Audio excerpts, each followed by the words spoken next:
So the middle pillar exercise, and a lot of what we're going to be looking at is information, not just from Regardie's The Middle Pillar, but again, the modern debate. So we're going to consider the thoughts and opinions and research of people like Dr. Tony Fuller, Sam Scarborough, rest in peace, and opinions from the likes of Nick Farrell and many other people who have participated in the Golden Dawn communities over the years. And we're going to try and get a sense of where their opinions come from, where the points of debate are, and how you can use this to further enlighten your practice and expand it. So one thing that's worth knowing is, so the book by the Ciceros, which came out quite a long time ago now, contains the original Israel Regardie Tree of Life book in it. But the Regardie Tree of Life book, here, let me just give you a sense of how small it is compared to the expansion done by the Ciceros. And I really love the Ciceros expansions of these Regardie books. I think they add a lot to it. There's purists, I guess, I hate that term in regards to the Golden Dawn because it makes no sense as a living tradition. It's not like we're constantly comparing things back to John Dee's manuscripts. Like, that makes sense in the John Dee Enochian world, because purism just refers to we're looking at source manuscripts. That's all that means there, and practicing from them. Whereas the Golden Dawn, like, it's like, oh, I only stick to the documents they had in 1888. It's like, well, they didn't. So what are you talking about? Yeah. So the Regardie Middle Pillar book is actually like only this many pages. See, it's just a small amount of pages in the full expanded edition, which obviously you should go run out and get right away. I'll link it below in the comments. You can support me with an affiliate link and take 50 cents out of Jeff Bezos's pocket. So the earliest textual description of this comes from a paper called The Tree of Life in the Aura. And we're going to look at that. And then we're going to look at the original outline of what it recommends. And this is a Stella Matutina manuscript.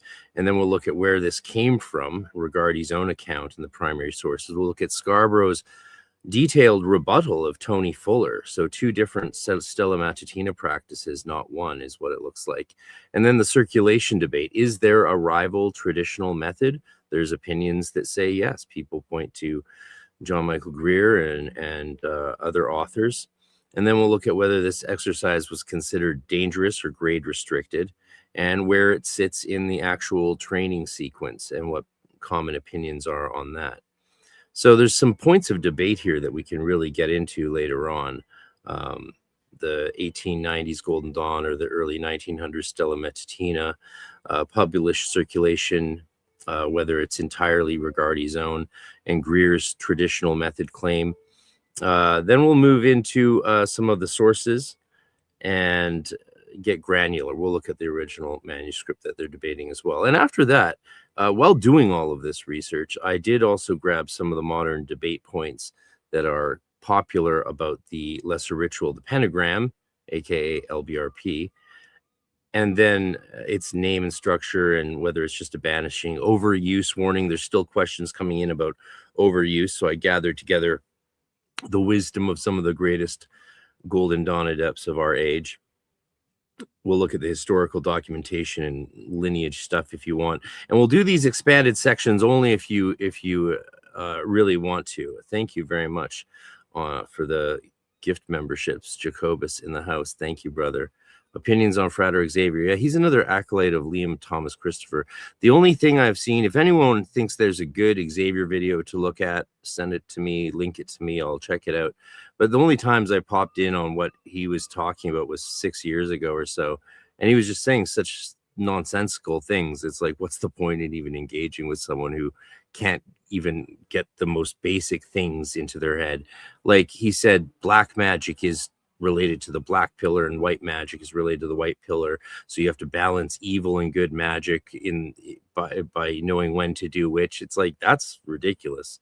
Could you imagine telling a Kabbalist that the black pillar represents evil magic I mean, what's the point of the clip oath then? Thank you for another super chat. OTR truck driver. Can I progress through the grades with just the Cicero Green Book, time frame, daily hours needed? That's a good question. Yeah, that's something we can get into at the very, very end, because that actually is not an easy answer. You can do a lot with any material because it's about the practice, not about the theory. That's the simple answer to that. So before we get too much deeper into the weaves, and while I just prepare the images that we're going to look at,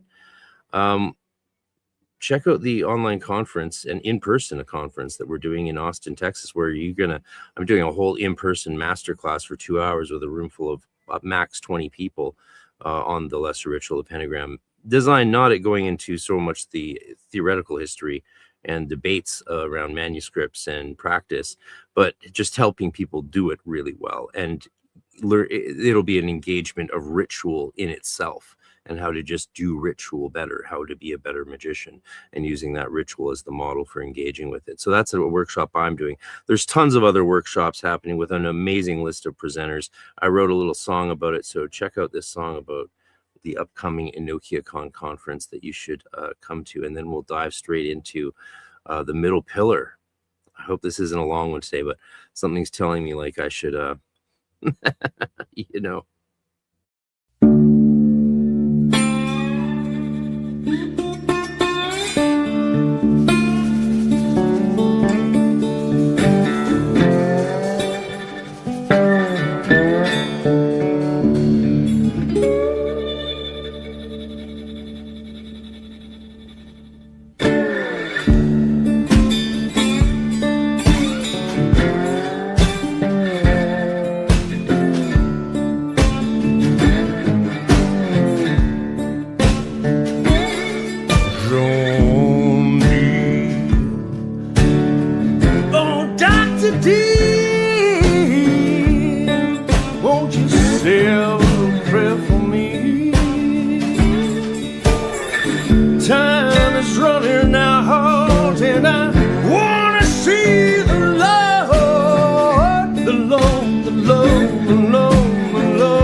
All right, here we are.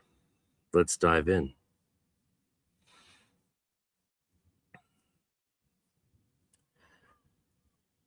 So, some brave basic points. Did Regardie invent the middle pillar? No. Short answer. Even Regardie clarified that he didn't, so everyone agrees about that. Where did it actually come from? Well, that's disputed. Stella Matutina, early 1900s, versus traces of original practices from the Philosophus and Portal initiation. Is there a published version identical to what the Golden Dawn Stella Matutina taught? No. Regardie combined and expanded two separate Stella Matutina practices according to Samuel Scarborough. So was it considered dangerous or grade restricted? Well, the full vibratory version was reserved for advanced students, according to Scarborough, but dangerous, and he kind of oversimplifies why, but we'll get into the details of that. I just want to set the stage for any of you who might be coming to this with a little less knowledge. I know obviously a lot of you have been probably practicing this ritual for a long time, and yeah, some of you might just be getting into it. From the questions, I can see that's the case. Is Regardie's third pattern circulation non-traditional? Well, the claim of a rival traditional method is likely, according to Scarborough again, a conflation between two different techniques. But let's get into the underlying map. So the earliest textual description in this material is the paper entitled The Tree of Life in the Aura. It's a Frater document from the New Zealand Stella Matutina temple, and let's take a look at it. Here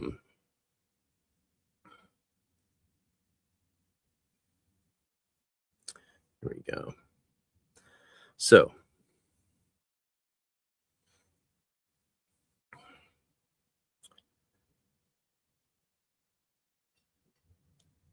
this is at least one document that's going over the middle pillar ritual as such as we have it. It says in it that we are to build into our aura, which interpenetrates our other bodies, a replica of the tree of life. And Scarborough points out that this is visualizing the tree of life in the sphere, which is extremely different than the sort of archetypal template level that Regardie has it structured over the body. Also, even in Regardie's black brick, the way he outlines the middle pillar is not always the same as we have it in modern practices. So it frames the exercise as the third in a sequence. The third exercise is to build of the middle pillar and is an important routine method of spiritual development. So, right, so we are to build into our aura the tree of life, and you are, as it were, facing east from the place of the hegemon with your back toward the east. This is why in making the Kabbalistic cross, the right shoulder is touched in saying Geburah. That's something a lot of people miss, right? So why do we touch the right shoulder when we say Geburah? Because we are standing back in the tree facing west, not east. I misspoke earlier, sorry. The making of the Kabbalistic cross is the ideal means of placing the ego under the direct surveillance of the Yehida, or the divine will in every human being. It is an excellent method for rendering the consciousness receptive to the dictates of the more responsible levels of being. The lesser banishing ritual of the Pentagram is a technique assigned to eliminate from the psychic sphere those inferior elements which are undesirable, assisting the mind to a more responsive and open attitude to the dictates and intuitions of the higher self. The third exercise is building of the middle pillar and is important routine method of spiritual development.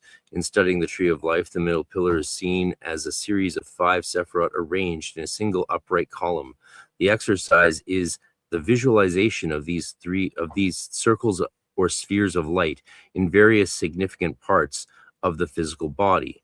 They are to be realized as centers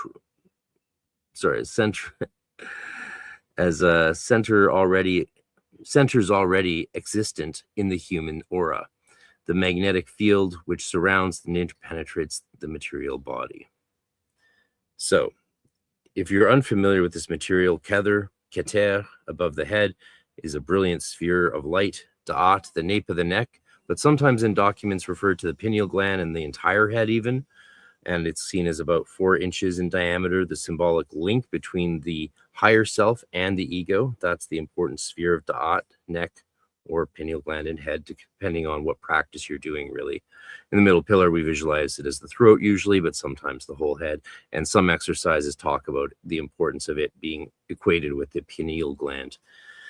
Tiferet, the diaphragm, solar plexus of the spine. In some documents, you see this as the sun shining out of you, but again, also can be visualized as divine white brilliance. DWB, divine white brilliance, is the default for all of these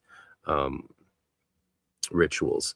And that's because we always want to invoke from the highest. You don't want to connect with your almost highest self. You want to connect with your higher self, not like the one in between it, the slightly lower one. So the idea, when you use colors, you're not connecting with the highest, with Kether. If you use white, you're connecting with Kether.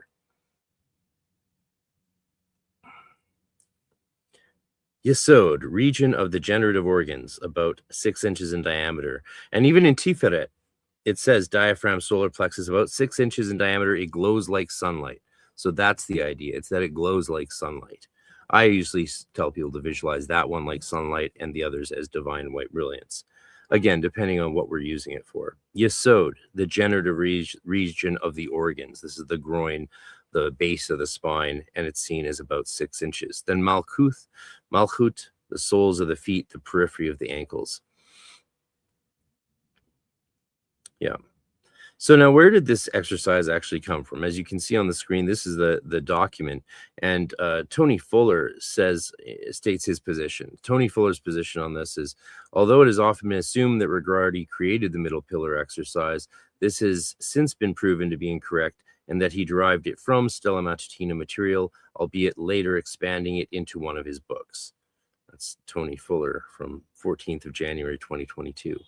And he also adds, arguing for an earlier origin, that he has recently ascertained that the middle pillar technique actually existed prior to the Stella Matutina and almost was certainly used in the Golden Dawn.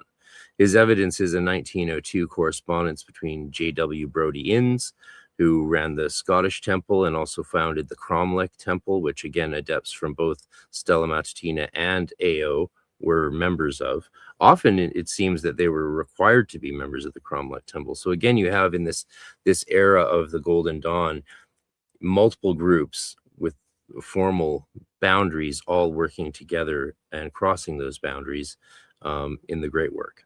And so that's a very distinct difference to how it is today, where usually if you're in one group, you're not allowed to be in others. In a letter by J.W. Brodie Innes in 1902 to Dr. Felkin, it says, I used to require some knowledge of the vibratory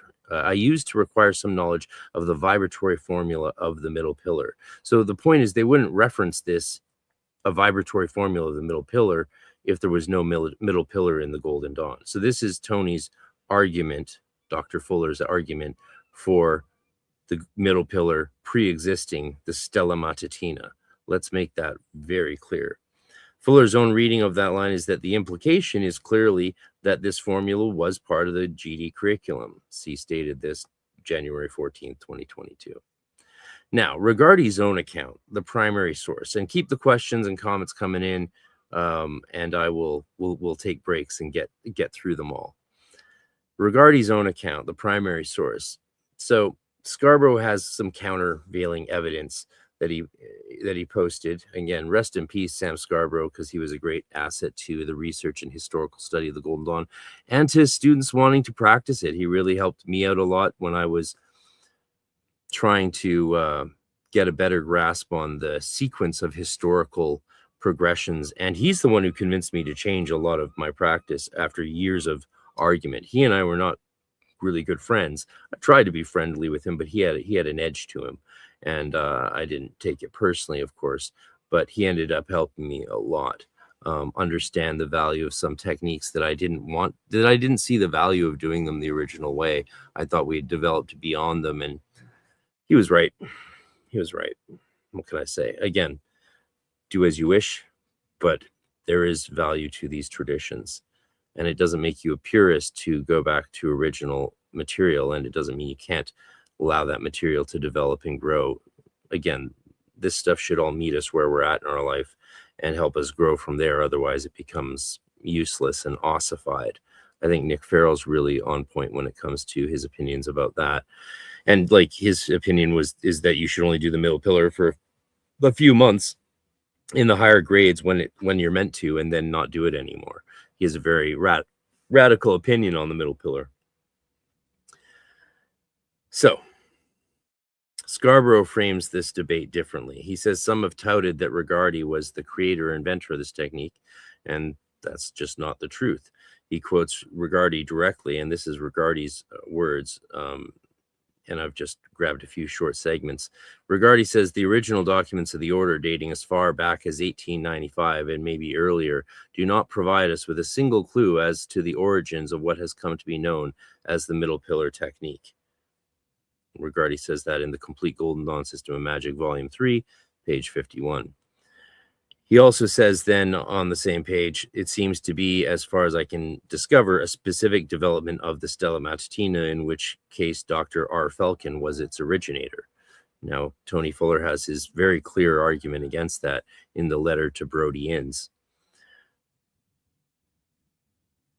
This might explain why there is no trace, says Regardie, whatsoever of its usage in the technical writings of Aleister Crowley. Now, that's interesting because if it did pre-exist, the Stella Matutina, it would make sense that Crowley would have used it or reproduced it in his order, unless you consider the fact that maybe at that time it was still in 1900 or what around that time, still not available to members of the outer order, which I think is the case. So the middle pillar was around back then, but Regardie keeps forgetting Crowley was never a member of the inner order. He never became an adept of the Golden Dawn, and was never initiated, and so he never got the material except what he could steal or what some people gave him, like Bennett and them.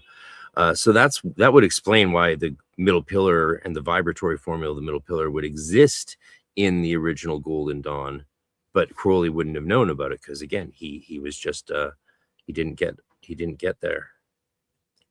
So Regardie is also very candid about the fact that the Stella Matutina's own version was underdeveloped. Even in the Stella Matutina, it was described merely in larval form, that is to say, it remained largely undeveloped. Again, this is all coming from Regardie's The Complete Golden Dawn System of Magic, Volume 3, page 51. And he says, if you talk about them, save to your chief, or if you try to analyze their effects, you will not benefit from them. Try them with simple faith and in silence for a year before rationalizing them. This is him talking about the danger of over-analysis of rituals in general, especially this one. And that's just good advice, so I added it in there. Now, Samuel Scarborough, whose wonderful articles you can find in the Light Extended Golden Dawn Journal, published by Cherubim Press and Frater RC. Thank you for your work, good friend. Well, we don't know each other. Tabron or a Mohara, Vekime Rishu in Balyaklia.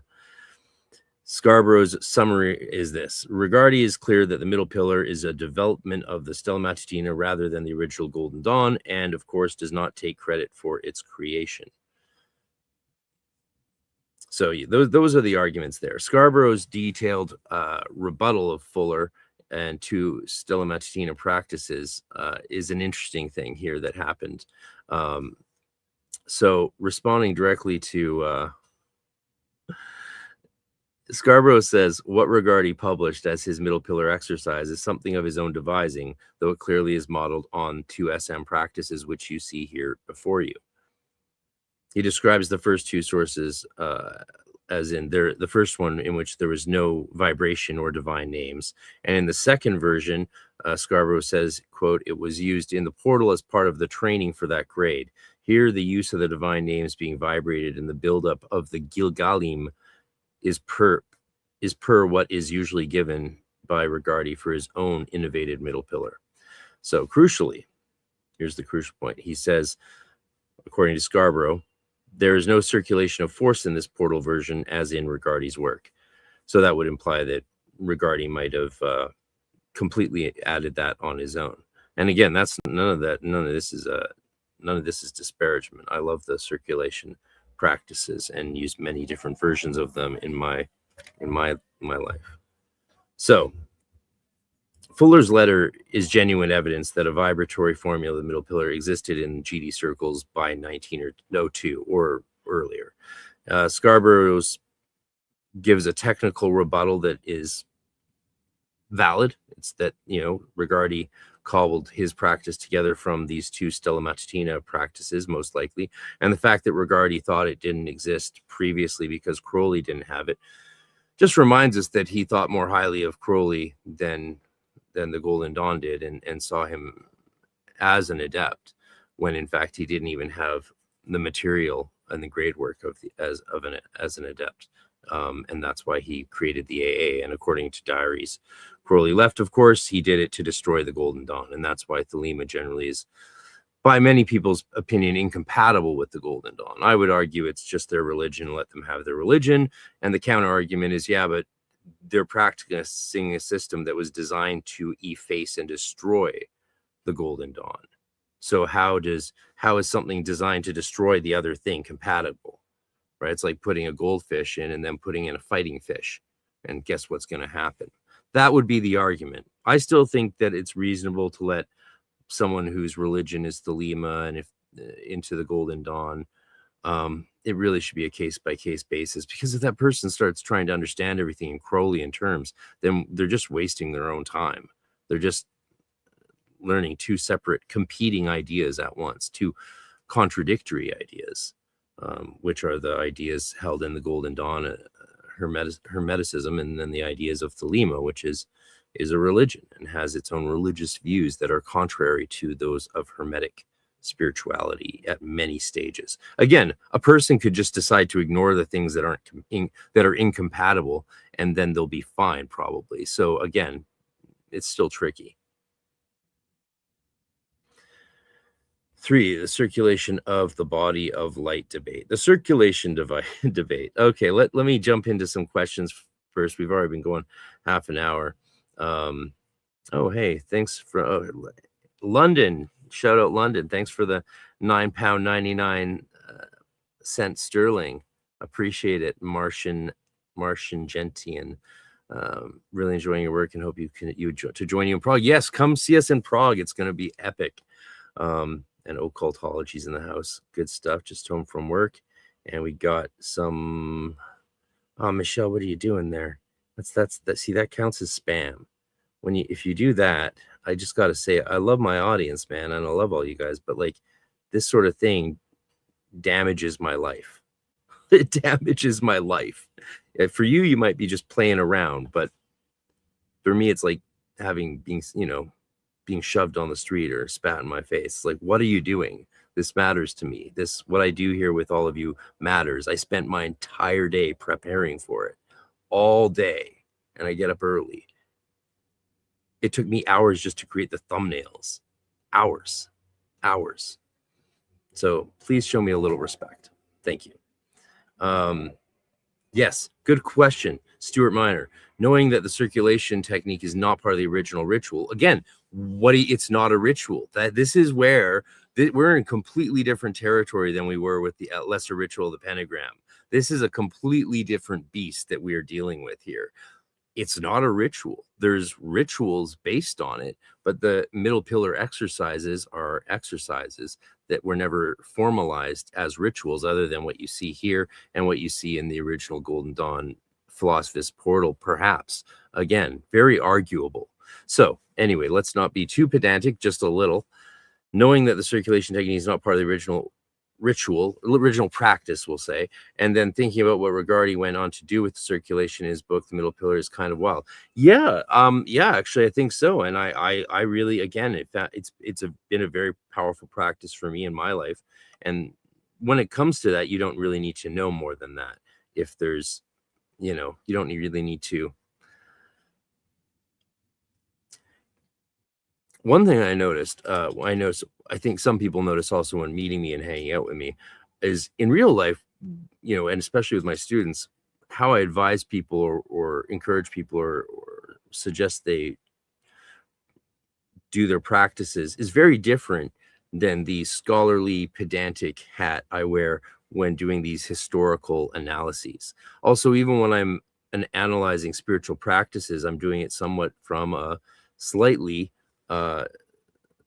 objectified perspective of trying to step out of my own practice, my own tradition, my own practices, and look at it from different points of view, modeling different perspectives in my own mind as I do that. So I try to take that, but that doesn't mean when it comes to someone's practice, you're gonna run them over the coals because they're not doing it this way or that way, right? Like that's not how we do magic. We advise each other to try things out, see how they work, do something for a time, keep a record of it. How is this helping in your journey to your higher self?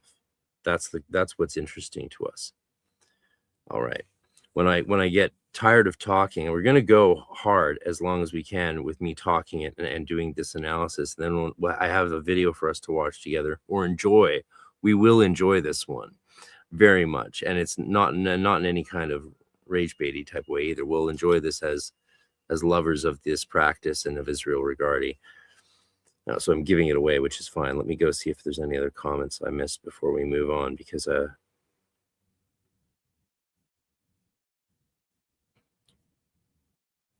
great to see so many people here on a Friday. Thank you for spending your Friday with me.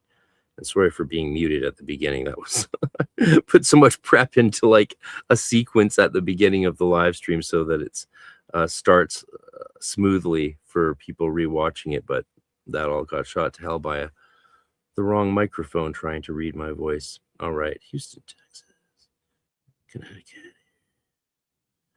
Opinion on Xavier, OTR, a prayers to the grace. Yeah, that's so. Yeah, so the Green Book. We'll save self-initiation talk later on if we get to it today. Every time you do the middle pillar, it leaves you feeling like you just downed 2 cans of energy drinks. Not sure if that's normal. Yes, being energized by middle pillar practices is very common. Oh, Patchwork, thank you very much, brother. You didn't have to do that. When you do the middle pillar, you can feel the energy circulating in your sphere of sensation and physical body. Noticed your perception shifting to different parts of the body depending on the name being said. Yeah, that is very interesting, and that's definitely a sign of tremendous progress.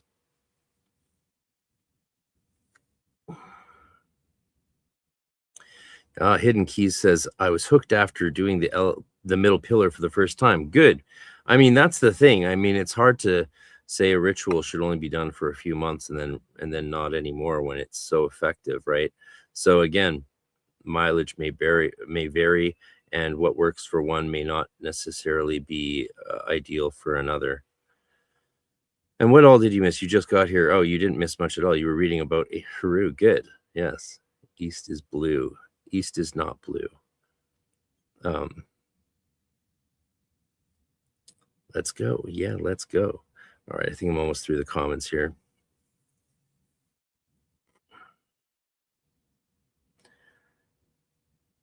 Okay, happy Friday. Hey, Ray, good to see you. Thanks for dropping by, hanging out. Amateur Magus is back. Good to see you, brother. Looking forward to finding out why the middle pillar ritual is such a wild ritual for some people. It's because it's not a ritual. Well, it's an exercise, technically, but you can call it a ritual. Yeah.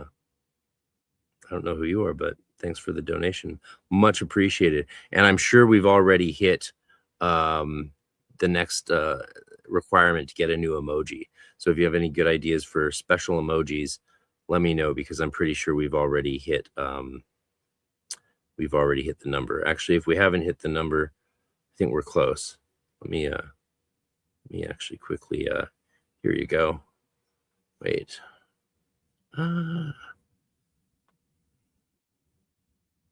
Scheiße. Es tut mir leid. Damn it, I keep hitting the wrong button.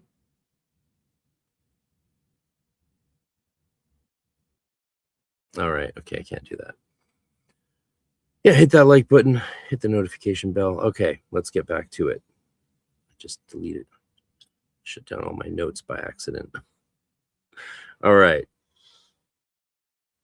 The circulation debate. Is there a rival traditional method? One person I noticed says, this is a comment from one of our debates by Amor et Lux. Said Regardie thought it best to circulate energy around the whole sphere of sensation in 3 different patterns. In the traditional method, by contrast, the circulation followed one pattern linking the Tiferet and Malkuth centers only. Also said, I thought the middle pillar exercise was completely Regardie's making. I can't think of any Golden Dawn or RRAC document that could be seen as a precursor to it? Well, that's because they are not published documents, as you see on screen here.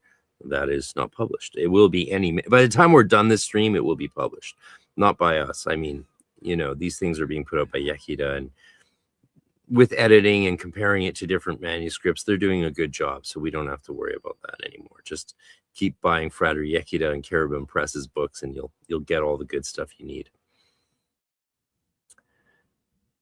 So Scarborough's diagnosis of this was that it appears that Greer is conflating and confusing the vibratory method of the middle pillar and the circulation of the body of light. So he would see those as two different things that Greer just puts together. And of course, he himself acknowledges what an accomplished magician John Michael Greer is, and he is indeed. He's a wonderful guy. I'm a big fan of his Druid work, especially. I have this really cool book by John Michael Greer. Scheisse. This one, The Way of the Golden Section. I think I've been really enjoying dipping into that, and I really hope we can get him to an event sometime. Wink, wink. Okay. I have it right next to my copy of Anti-Racist Baby, which is one of my favorite children's books. Though there's a new children's book coming out, and it'll be here next week, and it's written by Dr. Angela Puka on witches and wizards. So go check out the children's book by Dr. Puka, a friend of the show. Hopefully she'll be on to talk about it once I've had a chance to enjoy it. All right, so that's the circulation debate in a nutshell. Question for you, though, that I would ask is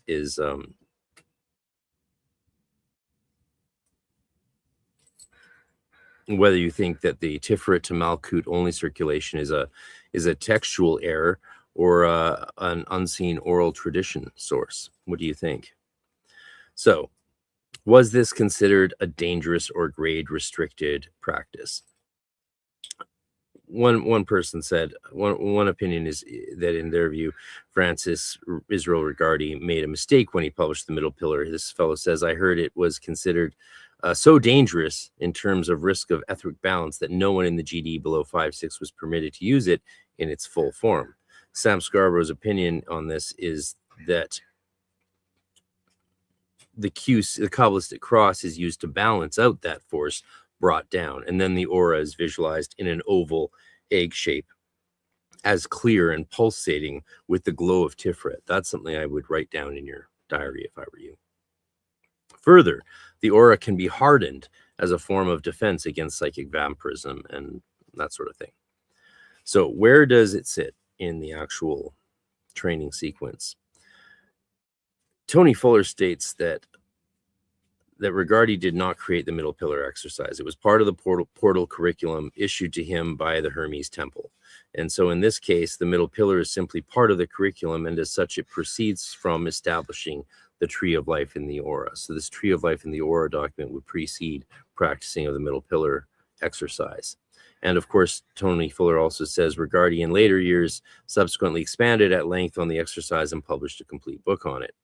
So 1890s Golden Dawn or early 1900s Stella Matutina. Fuller's 1902 letter versus the Regardie's own account, backed by Sam Scarborough naming Felkin as the originator, is genuinely unresolved, and it might never be resolved, though I have faith that it might be. And the published circulation technique, is it entirely Regardie's own? Definitively, it's hard to say. People essentially agree yes, and it's one of the least contested points in the whole debate around the middle pillar. It seems that people agree that it is Regardie's own addition. So did Regardie create the middle pillar? No. He created the circulation of the body of light. It seems that we can almost say that definitively. Now, Greer's traditional method claim, unsupported is Greer's saying that it's a traditional method is unsupported. We just don't have any evidence that that is the case, and it could be a real oral tradition or something that he learned from one of his teachers. Who knows? And what does dangerous actually mean? Like, is it restricted for good reasons, or did it just fit into the later grade alchemy rather than the neophyte alchemy? It's hard to say. And the takeaway, I think, for solo practitioners is that if the basic sphere of sensation with sphere visualization without vibration and without divine names is the lower risk version, as described here in the Stella Matutina document, does that change how newer practitioners should maybe approach Regardie's fuller published version? That's something to think about. So I want you to think about that for a second. And I play you a quick trailer about the upcoming event. The Arcane Research Society returns to bring esoteric scholarship and practice in 2026 with 2 major events held in Austin, Texas. Register for an annual membership and attend online or in person all of our annual events, including June 13th, our spring workshop, and November 6th through 8th, EnokiaCon, our full esotericism conference. The ARS Spring Workshop features 3 workshops led by Jason Louv, Craig Williams, and Frater RC. Spend a whole day in downtown Austin, Texas, enjoying these hands-on deep dives with experts in their fields. Register today for all live events included with ARS annual membership, Spring Workshop, and EnokiaCon, which features too many amazing presenters to name. Sign up today at arcaneresearchsociety.com. All right, we have a question from 8 Young Stitches 8. Does anybody else do the whole tree of all the god names, not just the middle pillar? That is very common Golden Dawn practice. Not just using all the divine names, and all the spheres and all the trees, but using the 4-tree model. So you have all 4 trees around you, and you're doing 2 Hakmas, 2 Binas, and then even going down not just the divine name, but going down the full 4 hierarchies of names. That's something that people do as well. So yeah, there's levels to this. But yeah, I wouldn't recommend using any colors or using the side pillars until you're at a point where that makes sense to do it. But if you want to just give it a try and see how it goes, make sure you take notes and write it in your diary. Yes, and vibrating the names 10 or 20 or even 50 or 100 times each is very common as well. Many of us have done middle pillars that last 3-4 hours. Many of us take 100 students into a temple and put them through middle pillars that last 2-3 hours. That is very common. Can't remember if you read that the whole tree thing in a book or just did. Yeah, it's published in books. It's published in many books. 10 times is very small number of times to vibrate a middle pillar. You don't need to do it 10 times. You could do it just 1 time. Absolutely. But if you want to know what actual magicians are out there doing, 10 is usually considered minimum for a lot of serious practitioners. Again, I'm just speaking from actual knowledge of practitioners and what they do. Many, though, will also just say they never do it more than 2 or 3 times. The Golden Dawn answer is what's interesting to me. The Golden Dawn answer to that question is very distinct, and it's you vibrate divine names as many times as there are letters in the name. So Eheye has Aleph, He, Yod, He, 4 letters. Yod, He, Vav, He, Elohim, that's 8 letters. Yod, He, Vav, He, Eloah, V'dat. In Hebrew, again, always visualizing the letters in Hebrew, not in English. 12 letters. So visualizing a name, vibrating a name once per letter in the name is the traditional Golden Dawn method.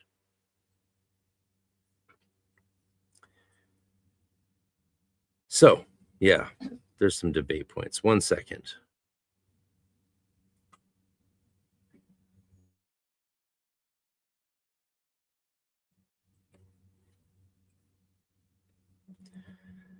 Now, dangerous. We talked about practical takeaway. Yeah. So try, if you're worried about it being too powerful or too energizing, don't visualize or names, don't vibrate names, just visualize the spheres and make that your exercise. That's a perfectly fine thing to do. Especially some people don't want to visualize and vibrate Hebrew names. And a lot of pagans take this exact practice and they do all kinds of stuff with their gods and applying it in this way, and more power to you. So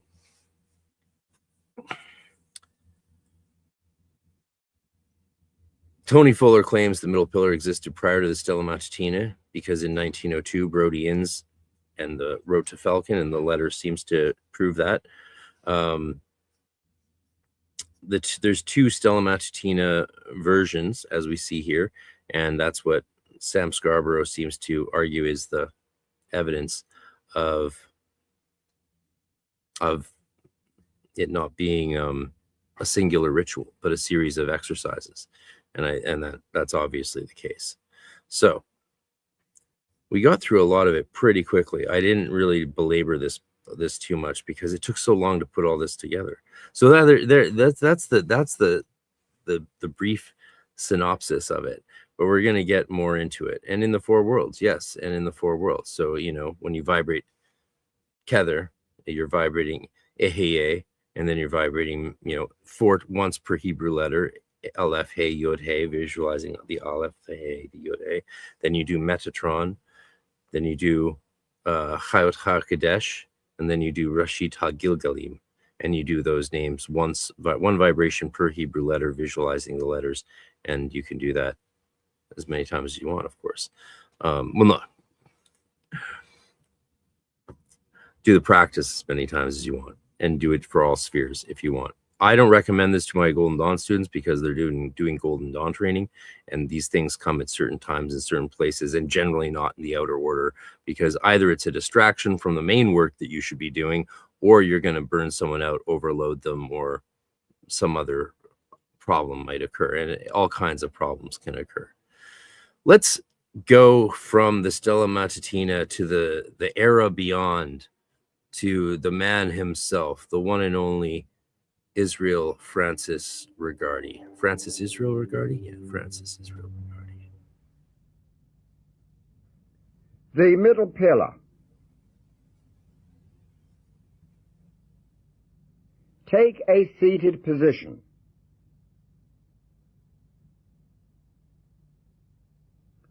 While you are in this relaxed position and breathing rhythmically, we will do the middle pillar exercise.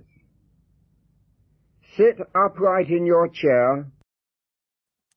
Stewart says, I've got a vague memory of Regardie using the circulation while placing hands on another person as a method of healing. Yeah, that's common therapeutic practice, therapeutic touch practice, their energy work practice. Yeah, circulating energy while doing laying on of hands is, I mean, we see this. That's not even really a Golden Dawn thing. I mean, that's just laying on of hands, which has been a practice for 2,000 years of the Christian tradition, and in almost every religion I've ever seen has some sort of laying on of hands practice. And whether you're visualizing light coming from God, or, you know, a lot of people would say don't use your own energy, so don't circulate your own energy when you're healing. Pull from universal energy, from God's energy, and just let it pass through you, or directly guided by you onto the person. And I would feel like using the circulation would be drawing a lot more from my own energy than from divine, cosmic, natural forces.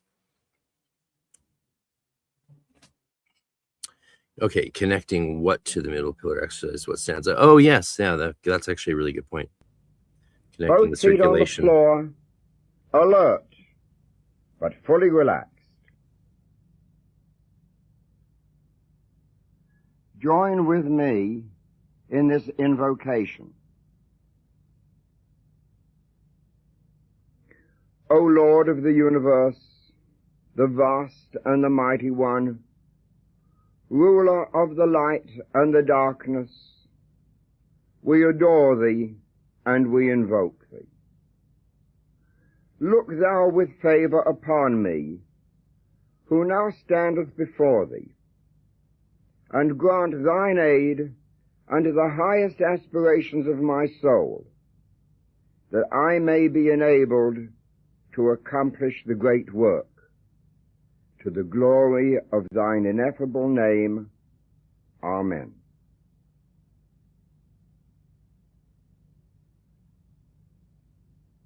Imagine that there is a brilliant white light just above and touching the crown of your head.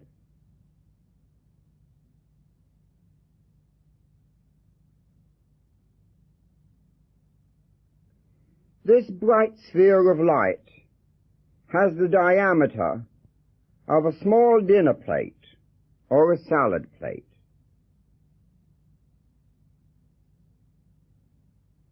Visualize it in brilliant, scintillating, pure white light.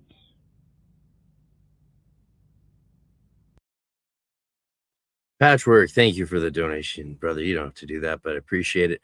The green is actually because it's Friday, so it's for Venus. So I'm invoking the light of Venus.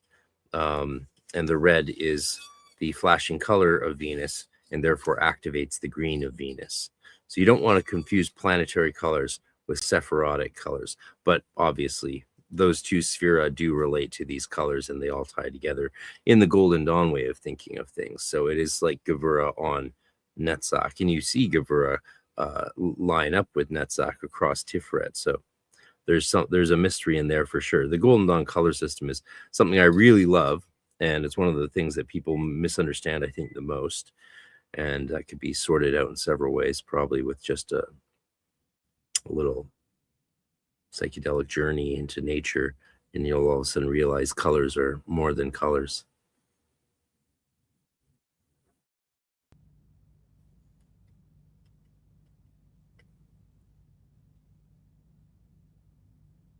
See it.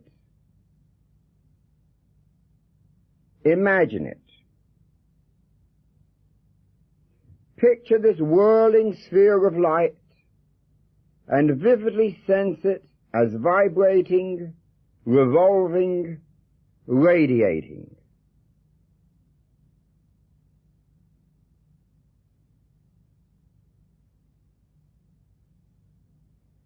As you imagine this ball of light, periodically vibrate or intone the Hebrew word Ehyeh within the sphere of light. Ehyeh.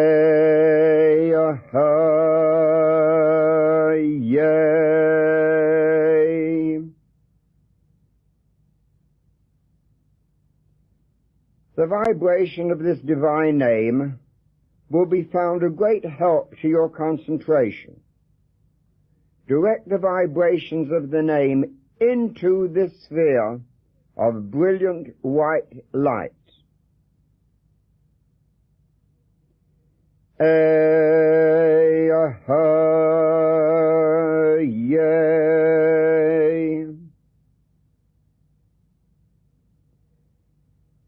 Ehyeh.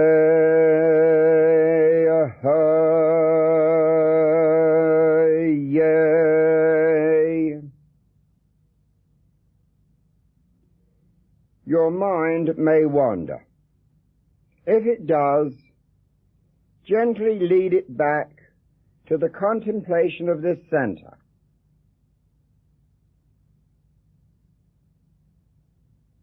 Then vibrate the name again and again.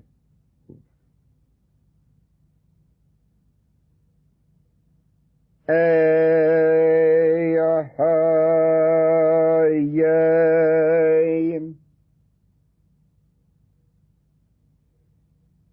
Ehyeh.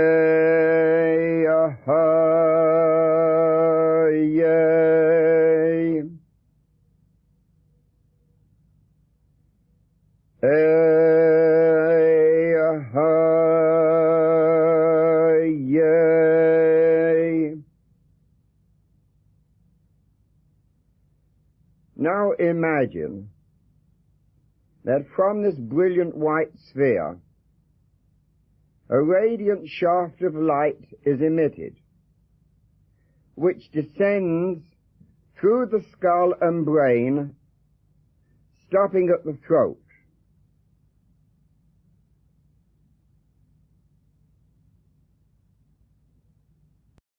So what I like to do there is, as it goes through the skull and brain, I like to see it I like to take time to see it essentially activating the whole head as Da'at, as the knowledge sphere, because obviously head is your Da'at sphere, your sphere of knowledge, which can guide you closer to the divine or block you off entirely from it. So I like to see that line of energy ignite the third eye, the pineal gland, and my mouth and ears and eyes, all the senses and the holes and inputs and weird parts of our head that like let that light purify and cleanse all of it, so that you see clearly, speak clearly, smell and hear purity and the voices of God that you want to hear, rather than the dross of the world. And then let it land and sort of see the throat as the seat of Dod. I see it as the seat of Dod. And that way I include more than just the dinner, the seat, the tea, whatever he calls it, the dinner plate in the throat. Here, a second sphere of light is formed.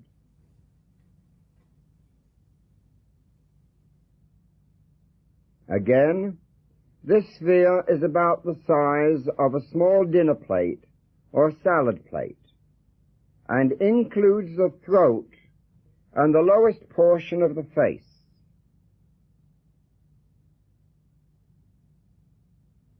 The larynx is the center of this radiating sphere.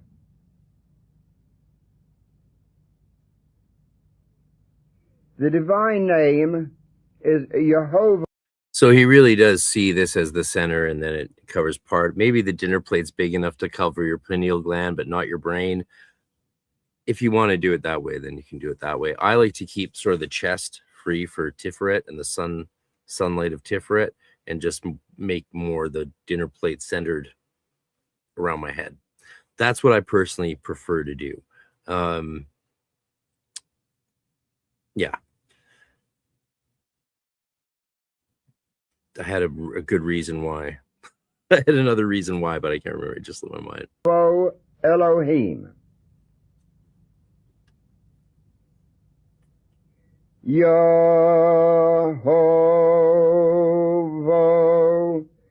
Elohim.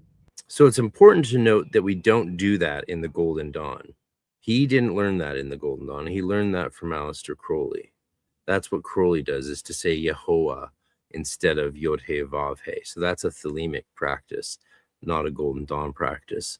So it's hard to separate Crowley out entirely from Regardie and from a lot of modern Golden Dawn practices. I mean, people like to do the sign of the Entra and the sign of silence in the LBRP. Even I like to do that. Not a Golden Dawn thing to do. It's a Crowley thing to do. If your mind wanders, bring it back gently to the visualization of the center and vibrate the divine name again. Yehovah Elohim.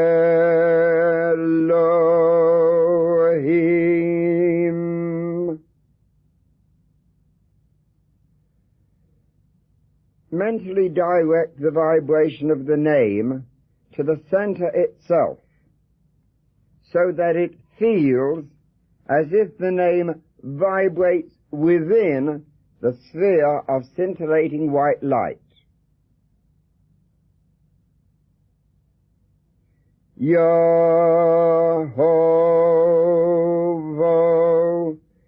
Elohim.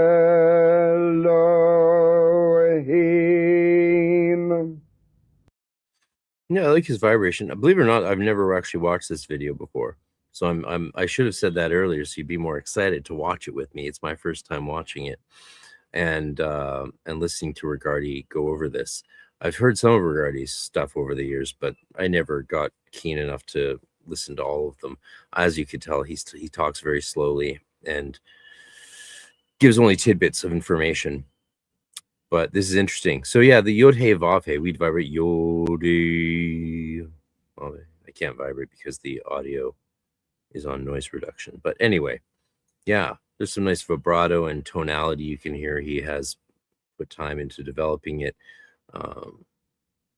Yeah. Yehovah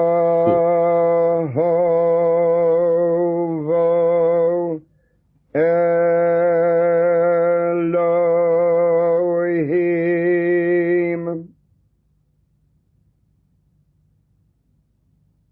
focusing and vibrating the God name helps keep your mind concentrated. Yehovah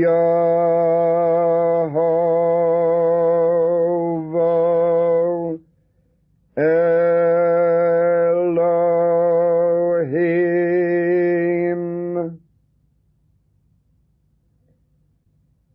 Yehovah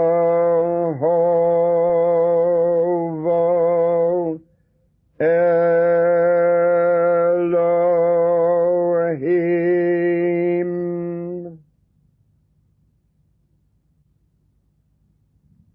Now see and feel the brilliant white shaft of light extend from the throat and go downward through the chest to form another sphere of brilliant white light resting on your diaphragm. And you'll notice it's all white light.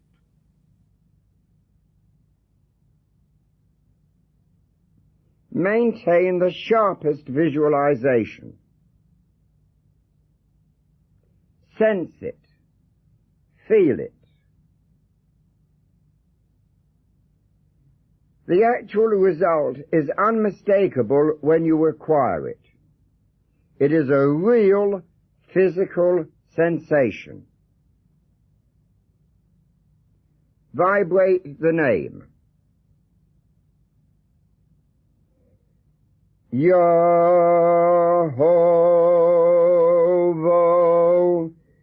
Elohim.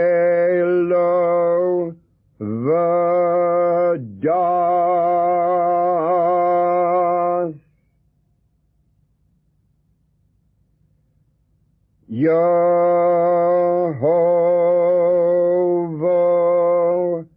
Elohim. Hey, Institute for Hermetic Studies in the house. This is Mark Stavish. Good to see you, Mark Stavish. He says, as a side note, when I talked to Joe Leshevsky about the middle pillar, he stated that to perform the middle pillar well takes about 45 minutes to an hour.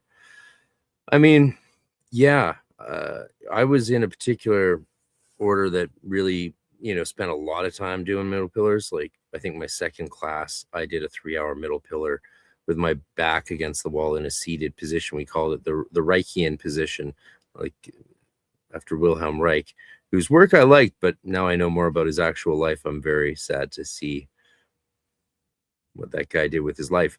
But some of his ideas I liked, I still like. And so we would do that.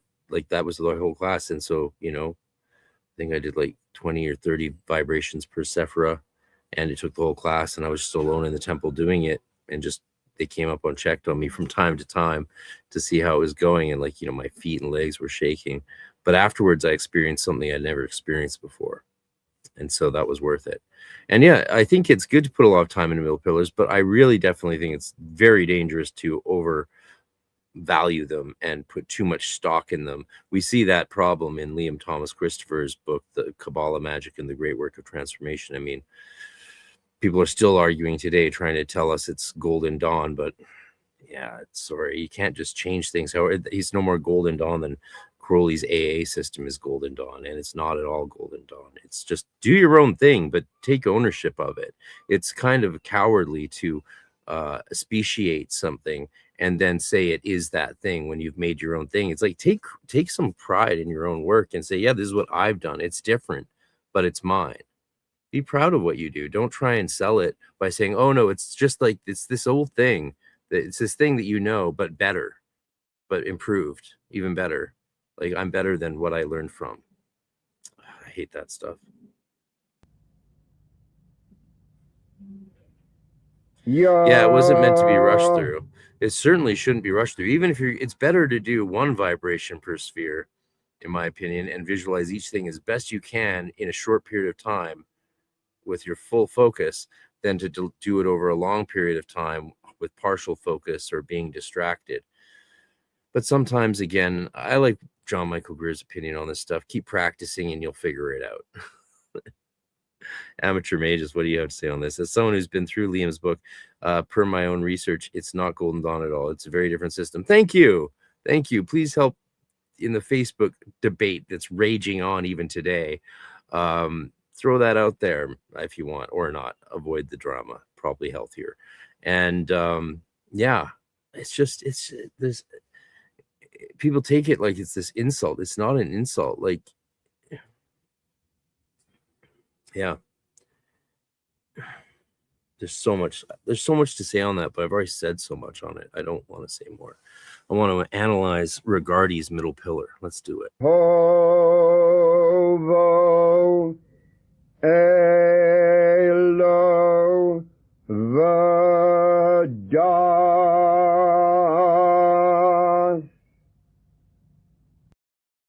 And you know, I also think there's nothing wrong with taking an entire breath to do each word.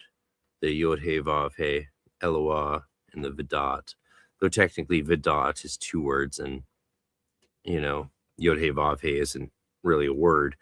It's 4 letters, but it can be hard to do it all in one breath. It can be very challenging. Like Yod He Eloah.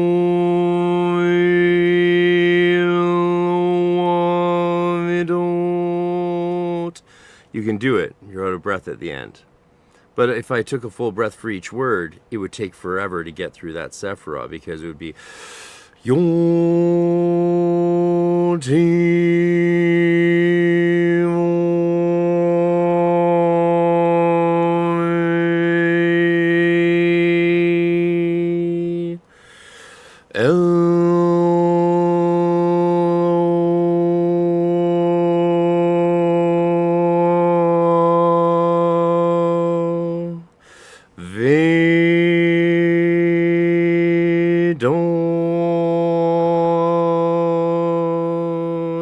If I was to do that 12 times, that would take a very long time. There's nothing wrong with that. I highly recommend it.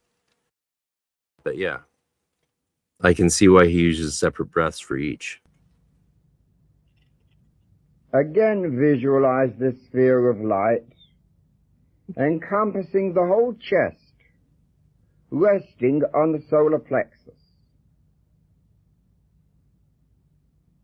I like to say for Tiferet, and I really stand by this, visualize it as the solar plexus, but also the heart. I think it should encompass the heart. I see that's another thing. That's why I see Da'at as encompassing the third eye and the throat chakra. I know the chakra system's different, but they're still there. So, and then Tiferet covering the heart, because Tiferet is the heart, and it's also the solar plexus. And then Yesod is Yesod, the sacral and stomach chakra, and then Malkut. If your mind should wander from the sphere of light, coax it gently back by vibrating the powerful divine name. Yehovah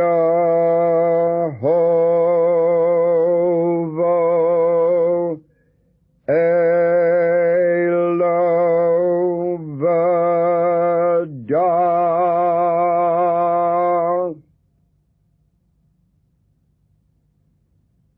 Yehovah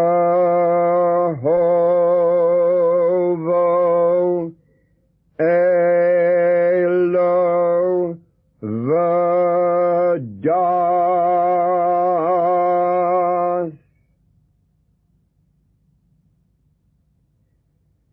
Yehovah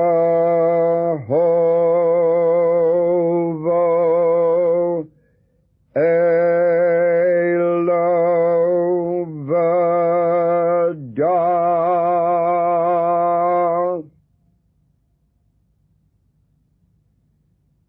The radiant shaft descends through the abdomen to the pelvic area. So I think this is actually a really good time to give an example of how Crowley changing such a small thing as the way the Golden Dawn pronounces the Tetragrammaton, Yod He Vav He, to something else, damaged practitioners and people's lives thereafter. This might be interesting to you, because you might think, oh, well, how much damage could it really do? And I would have agreed in the past, yeah, not much. Who cares? What he made it different so that it wasn't backwards compatible, so that his members couldn't say, go join the Golden Dawn and take their practices there and find that it's exactly the same and then do that, because systems or traditions or cultures that don't speciate don't survive. They always get reabsorbed backwards. So Crowley Stelema, AA, OTO, all of it theoretically would have been reabsorbed into the Golden Dawn tradition had he not speciated it and made it backwards incompatible. That's what he did. And he knew what he was doing when he did that, because as he wrote in his diary, the purpose was to destroy the Golden Dawn, destroy everything it had created and stood for, and take what he wanted from it and make it his own. And in that practice, in that popularity of his tradition, efface and destroy where it came from. And you might think, so yeah, but changing a tetragrammaton pronunciation, it's not going to damage anyone's life or cause anyone pain and suffering or sorrow and sadness, is it? And I would have said no until 2019. 2019, I was doing a presentation, the final presentation for the convocation of the Fellowship of Isis at the Isis Oasis, Temple of Isis in Sonoma County, Northern California, where I was teaching a weekly magic class on Sundays with the wonderful Arissa Victor, protege of Jason Lauderhand from the Boda tradition. And she and I had a great time, as you all know, for the 14 months I was there. I wasn't meant to be there that long, but COVID happened and they wouldn't let me leave. Canada wouldn't let me return. They'd have daily flights from Wuhan to Vancouver, but I wasn't allowed to return as a Canadian. Yeah, I'm sorry. I'm still going to be on that soapbox till the day I die, until I get an official apology from the government. So sorry if that bothers you, but I'm just not ever letting that go. I had too many things taken from me. Lost my entire family over the lockdown and all that stuff. So no, I'm not going to let that go. But while I was doing that presentation at the convocation, I did a presentation on the invocation of Broken of Chains, the breaker of chains, the goddess Isis, which is sort of my namesake in the Golden Dawn, Frater Catene, which was originally mistranslated when given to me because we didn't have good Latin back then, I guess. Well, now we have the internet to translate Latin for us. Back then, we had to rely on the adepts to do their best translation possible. So Nineveh Shadrach did the best Latin translation he could. Ruptus Catene is the proper translation. I went back to it publicly. So Broken of Chains, Breaker of Chains is the goddess Isis. So my name is an Isian name. And I know YouTube does said I can't say the name Isis anymore online, but I followed the rules for months, and my channel actually started growing when I started following the rules. And so here I am breaking the rules again. I'm talking about the goddess Isis. If they want to shut me down for that again, so be it. I can't do it anymore. I can't do the censorship of names of gods anymore. So how did the tetragrammaton damage someone? Well, as I was starting up this seminar and this was all clergy. So everyone in the room was clergy, all pagan priests and priestesses and leaders in many different churches and groves and you name it. The FOI is a great tradition, a vast tradition with many different branches. And this was the convocation where they ordained the new clergy. And so I started this presentation. It was the beautiful big temple hall built by the Baha'i when they first came to North America. So this whole place is on the Baha'is' first property that the government destroyed by running a highway through it to try and destroy the Baha'i. And so they sold it. And then eventually it ended up as this goddess sanctuary since the 70s. Founded by Arissa Victor, Brandy Rainbow, and Lady Lorian Vignier. So I started the thing with a little presentation on Isis and Isis magic in the Golden Dawn tradition and how we work with the goddess in that. And then before we moved on to the practical side, which was the main bulk of what we were doing, I said, we'll start, because this is a new space that we're working in here, even though there had been presentations all weekend long. We're going to do an LBRP just to banish the space. And I thought it would be a fun chance for all these pagans to see how a Golden Dawner does an LBRP, because I'm sure some of them had done it or seen it. And so I did one. And in the middle of it, or right at the end, one of the priests, he stormed out. And I saw him later on. We did an amazing ceremony. We did a goddess Isis invocation. I taught them processes for God form assumption that they had never heard of. There was women crying in tears. It was a very emotional and powerful workshop I delivered, and it was a great experience. The head of it was so popular, in fact, the head, Reverend Justin, the spiritual director for the Oasis there, the church, was quite upset with me, because he was one of those guys that gets upset when other people do well. And you can imagine how well things went after that with us. But I found the fellow who rushed out, this other priest, by the pool later on.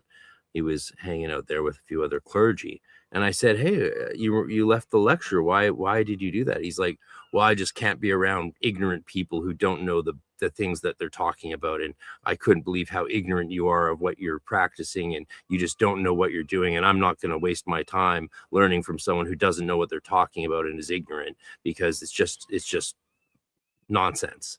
And I said to him, well, what did I do wrong that was so ignorant? Like, please enlighten me. Why didn't you raise your hand? He's like, I didn't want to embarrass you and let everyone realize that you didn't know what you're talking about and stuff. I was like, okay.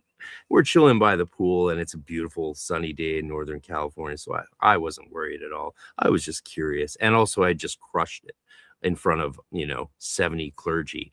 So I was feeling pretty good, and wasn't too, worried about whatever he might have to say.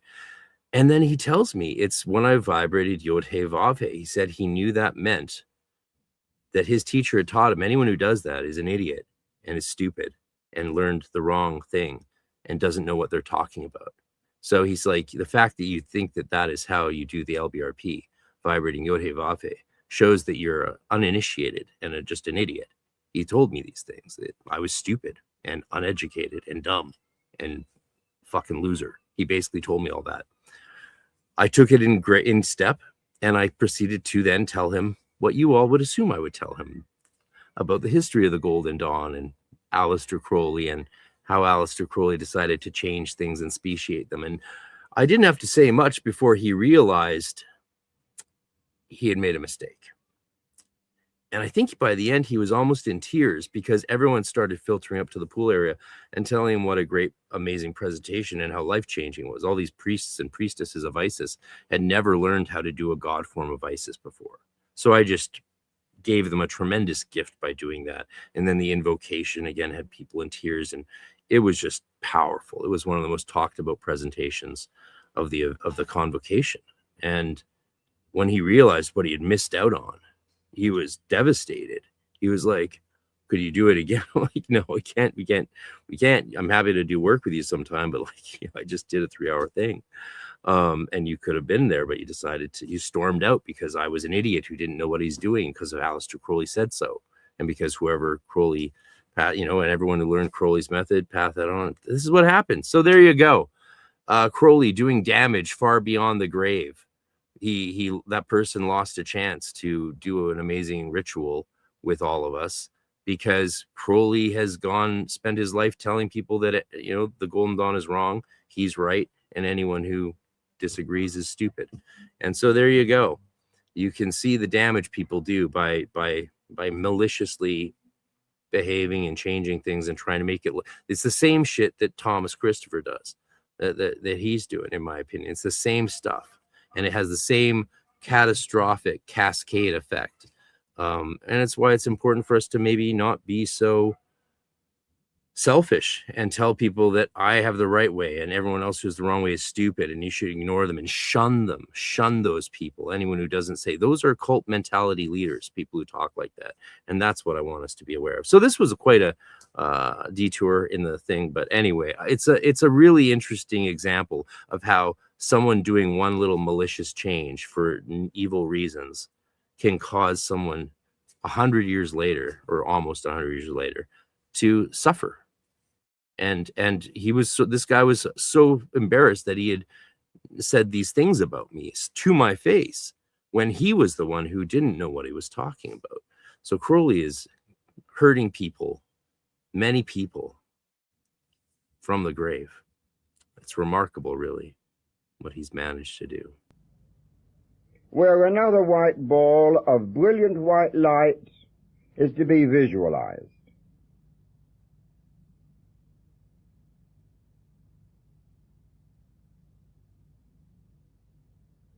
The name to be vibrated in this center is Shaddai El Chai. Shaddai El Chai.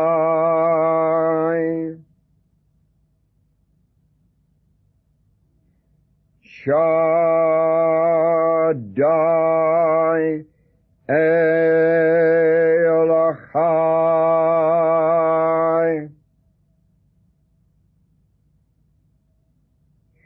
Shaddai El Chai.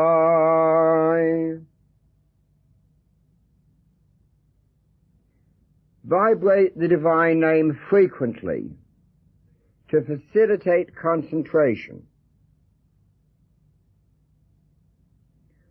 Shaddai El Chai.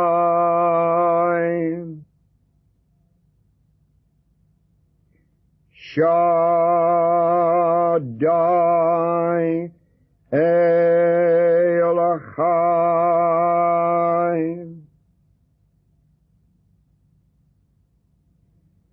Shaddai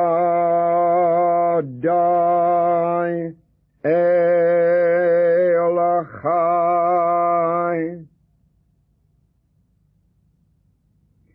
Visualize the shaft descending from the pelvic sphere to the ankles and feet, where you are once again grounded to the earth.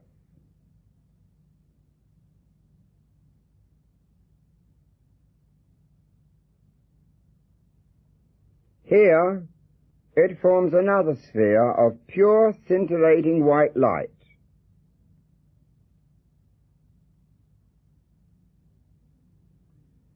Formulate and visualize this brilliant, dazzling sphere of light.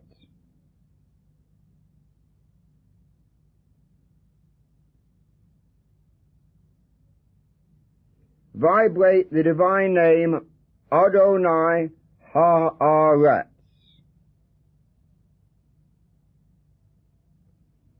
Adonai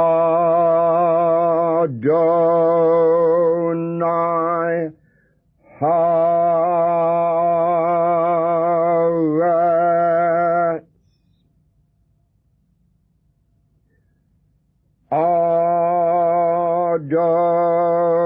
Adonai Haaretz.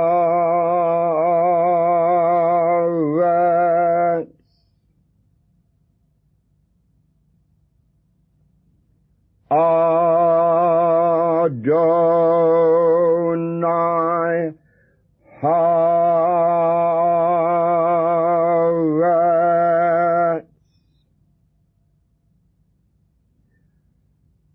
This center is gradually awakened by fixed and steady concentration and by repeated vibrations of the divine name.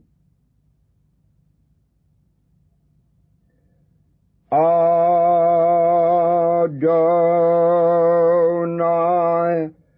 Haaretz.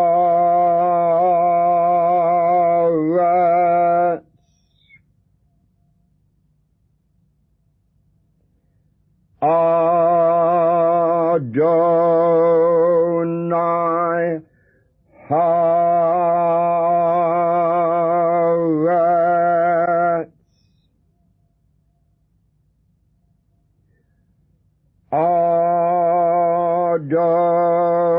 Adonai Haaretz.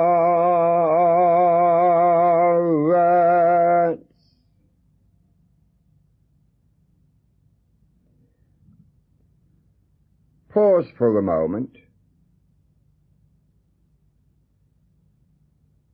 See and sense the shaft of silvery light started with these 5 incomparably brilliant centers of light, stretching from the crown of the head to the soles of the feet. This is the middle pillar.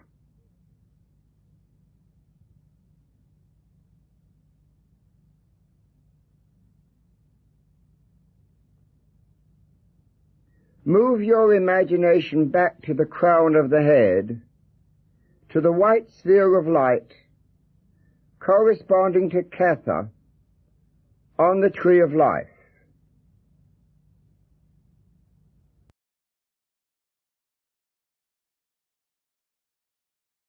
Let's do some questions now that we've gotten through that. I thought about having us do it with him and guiding us along with it, but it's the first time I've heard it, and I really wanted to. I'm glad I decided to analyze it because there was some good insights to mention. So, Robbie Youngs asks, can you explain why his sound's more diaphragm and yours is more nasal? Yeah, well, mine's definitely diaphragm, but I was doing a higher pitch, which can sound nasal. Nasalization is a very different technique. Nasalization is also a technique I very much love. In traditional Irish singing, nasalization is one of the features they look for, actually. They look for nasalization, a breaking of the tempo of rhythm. So they want it to be rubato is the term, not rhythmic, not to a tempo. And also they emphasize parts of the song by intentionally mispronouncing words.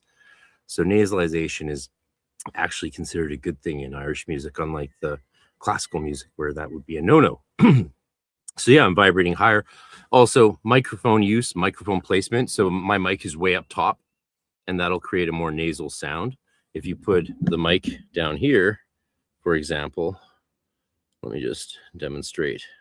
Yeah, a lot has to do with recording. People have asked me this a lot, and it's fun talking about this because I do a lot of sound engineering, and I also use the full registers of my voice, like the voice registers I use when I'm doing audiobooks or talking casually in a conversation are different. And body position. When I did the audiobook for Dr. David Litwa of Hermetica 1, I was seated, I have a chair that was positioned forward, so I was almost partly standing, and that allowed me to lean forward and use definitely more of the bottom resonance, but then I would level it up depending on what voice I was doing in the text. So Regardie's doing oh, tall, that sort of thing, and I put the mic down. You move it back up, oh, tall, put it back down, oh, tall. But I wouldn't vibrate like that. I'm just trying to imitate Regardie poorly, obviously. So it's going to sound different when people are standing down versus sitting up. If I was just actually practicing and actually vibrating, I would do the vibrations in a sequence from high down to low. So I'd start off as and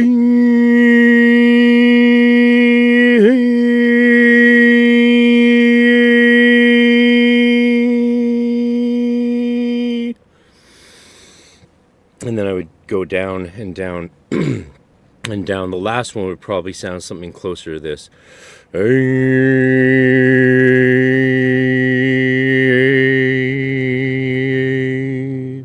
Like that. And part of what you're hearing there is the nasal quality, bringing that in to create a overtone. So by nasalizing a little bit when you're vibrating from your diaphragm, you can create a dual overtone sound, which is what causes a lot of resonance in your physical body. We could talk about more about this. I would love to talk about this, but I'd like to talk about it with other people who also practice and also know a bit more about the physiology, and but can also discuss vocalization techniques, because it's one of my favorite. Yeah. So all that matters. Patrick says, and that's nothing against Liam, but his system is just really resonant with me, with the whole magic is just psychology take. Right, yeah. And people should, some people love his system, and some people go through it and they're like, I can't believe I wasted 5 years thinking I was learning Golden Dawn when in fact I wasn't.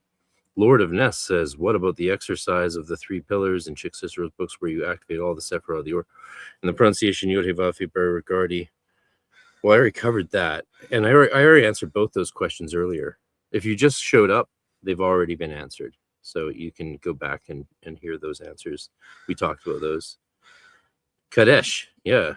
Ruach HaKadesh, the Holy Spirit. Yeah, I'm not worried about haters. I just felt bad that guy, who again I still sort of know him, and I really yeah. Anyway, he missed out, because he had this weird Crowleyan idea implanted in his head that Crowley knows best, and anyone who does otherwise is wrong, and it ended up causing him to miss out on being part of a ritual that for a lot of people was the highlight of the weekend. So that's too bad.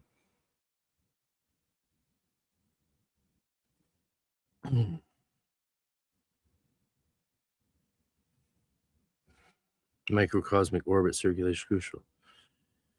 Alchemical circulation, yes. I mean, it's throughout the entire system. It's baked into the entire system. You can see it in a microcosmic format in little practices, but like the entire outer order is an alchemical system. That's what it is. The whole thing is what's we call the lesser circulation, and then the inner order is the greater circulation.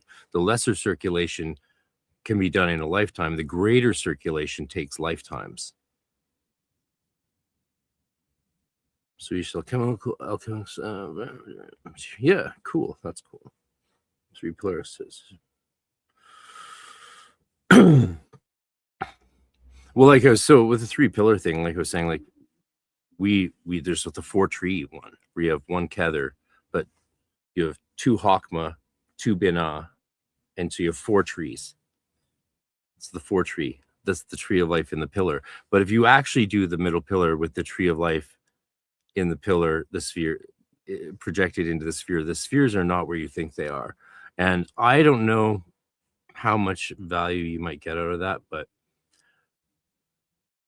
like again, there's some levels to some of this stuff that goes way down. Like you want to get started on levels within levels in the GD system. They exist. Like looking at Olin Rush's work in the GD Enochian.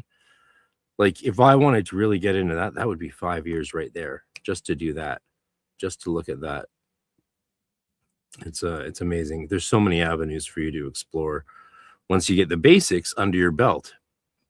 Yes, this stuff is all a part of developing the sphere sensation, which is different from the aura in the Golden Dawn. We see that as the sphere sensation is something we develop as magicians, and the aura is just the energy that comes from our bodies and the chakras. Open vocals. Yeah, well, you can use whatever. Everyone's voice is different, everyone's body works different, and you want to encourage sort of yourself to explore the full range of sound that you can do. But also keeping in mind with Golden Dawn vibration, what we do with volume is a stepping stone to something else that is less about volume. Yeah, every time I read the middle pillar, I can't help but hearing the voice of Regardie from the Regardie tapes. Cool. Yeah, Jorge, he's got a very distinctive voice. Sounds like, yeah, another victim of Crowleyanity. Patchwork says, and speaking of Kabbalah magic, LTC, thankfully I didn't make it far in that system. It's almost as if I was being led away. Yeah, well, again, I don't want to judge it on its own terms. I just want to judge it how it's misrepresented.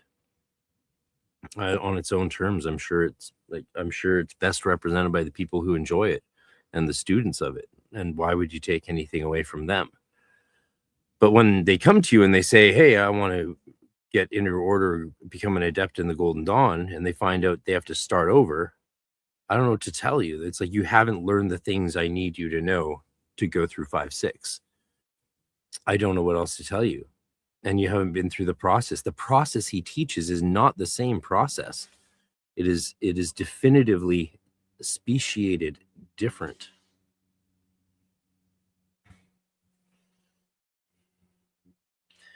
Yeah. And I clarify what the difference between the aura and the sphere of sensation. Yeah, the aura is the energy of your energy as it radiates out, whether you think it comes from chakras or not, whatever. And the sphere of sensation is what we create through initiation and ritual.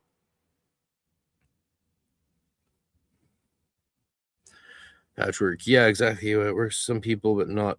Yeah, it's not that it's authentic. It's not Golden Dawn. It's a different system. He's created a different system. It's not inauthentic Golden Dawn. It's not any kind of Golden Dawn. So it's really wrong to call it relate it to that. Anyway, occultology says, sounds like a black belt from one martial art coming to another school, wondering why he has to be a white belt in that school. Sure, yeah, I mean, yeah, I guess so. Yeah. I mean, maybe I hope to do my own thing one day, maybe. I'll probably make some of my own things at some point, but I'm not going to pretend there's something they're not. Now will and imagine that as you exhale, the light energy begins to stream down the left side of the body to the feet. And as you inhale, imagine this band of energy ascending the right side of the body, coming back to Ketha.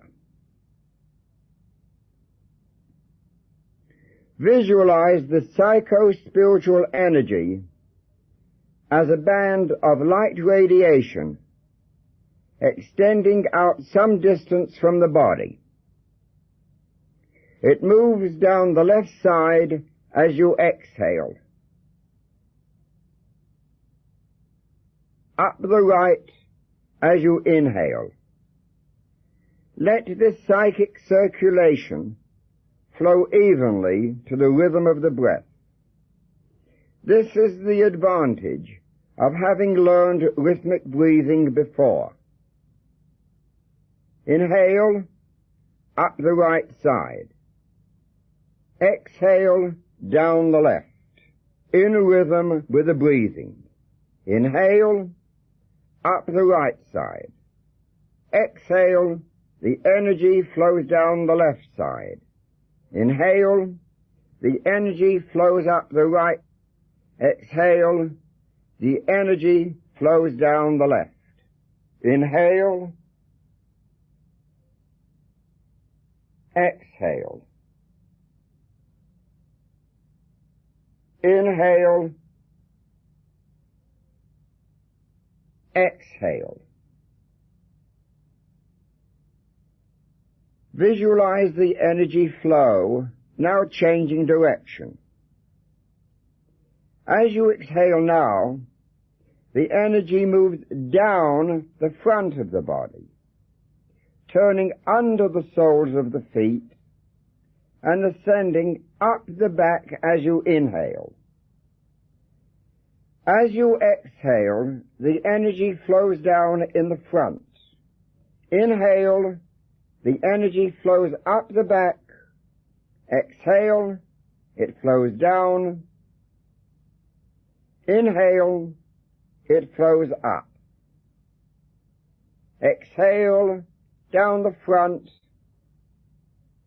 Inhale, up the back. Exhale. I'll say that when I came to this, I had already been practicing Franz Barden. And so this just seemed to me like a more specific form of pore breathing. And if you do elemental pore breathing seriously, I think the experiences are pretty similar. But what was different was trying to, for doing circulations and the mummy wrap, was I realized I could sense where the actual energy was. And if my mind was moving past where it was moving or behind it, or actually locked in and pulling it along at different points. And that's when I started to be able to feel specific, movements of current around my body and in space around me. And that was a big step forward. And something that pore breathing didn't develop. Inhale. Exhale. Inhale. These circulations of light about the body develop an ovoid-shaped aura of swiftly circulating, radiant, psycho-spiritual energy which surrounds the whole body. And so I think the Golden Dawn members would more likely say this is what establishes the ovoid sphere of sensation, because the aura is already there anyway. And, you know, we often see it in terms of the chakras or in terms of inner aura, middle aura, and outer aura. And I often find the tripartite structure more useful. I grew up learning Steiner's, and he has like the Gedanken in Seele, the thought soul, the Gefühl in Seele, the feeling soul, and these are all the layers of the soul or different souls, as he has it. And I really like the anthroposophical structures because you can tell they are based on his actual psychic observations, because he breaks with other traditions. And he's like, no, this is what I'm seeing. And that's where I think a lot of the New Age in the 80s and, you know, after Steiner got a lot of stuff, like Barbara Ann Brennan and them got a lot of stuff from not just the Golden Dawn, but from Steiner. And that's why Barbara Ann Brennan in her school calls the seventh layer of the aura, which corresponds to the crown chakra, the Ketheric layer after Keter. Return your attention now to the earth center in the feet and imagine the action of a fountain. Just as water is forcibly drawn up through a pipe until it jets out above, falling in a spray on all sides, so it is with this energy power. As you breathe in, the energy is sucked into your earth center from the ovoid aura, pulled upwards by the magnetic attraction of the spirit center above the head. Then vigorously it surges overhead with a marvelous fountain-like display with the exhalation.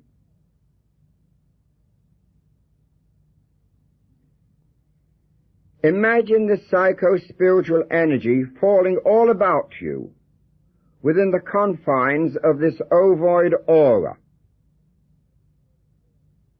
Inhale, and the energy ascends the middle pillar into the Kether. Exhale, the fountain of energy surges forth to shower your body and spirit.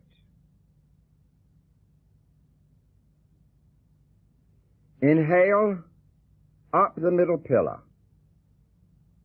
Exhale, the surging energy sprays all about you.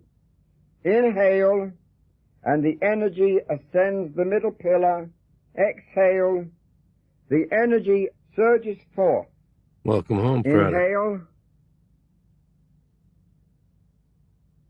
Exhale. Inhale. Exhale. Inhale. Exhale.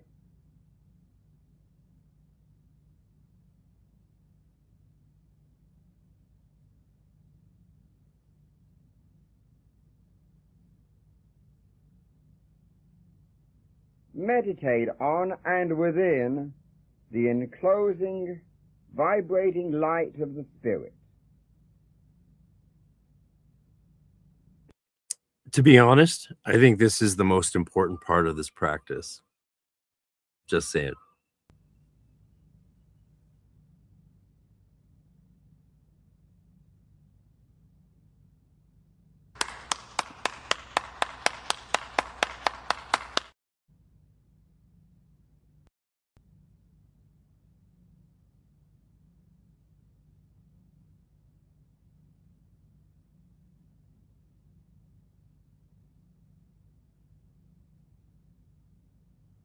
The aura of light which surrounds you, filled with spiritual and vital and healing qualities.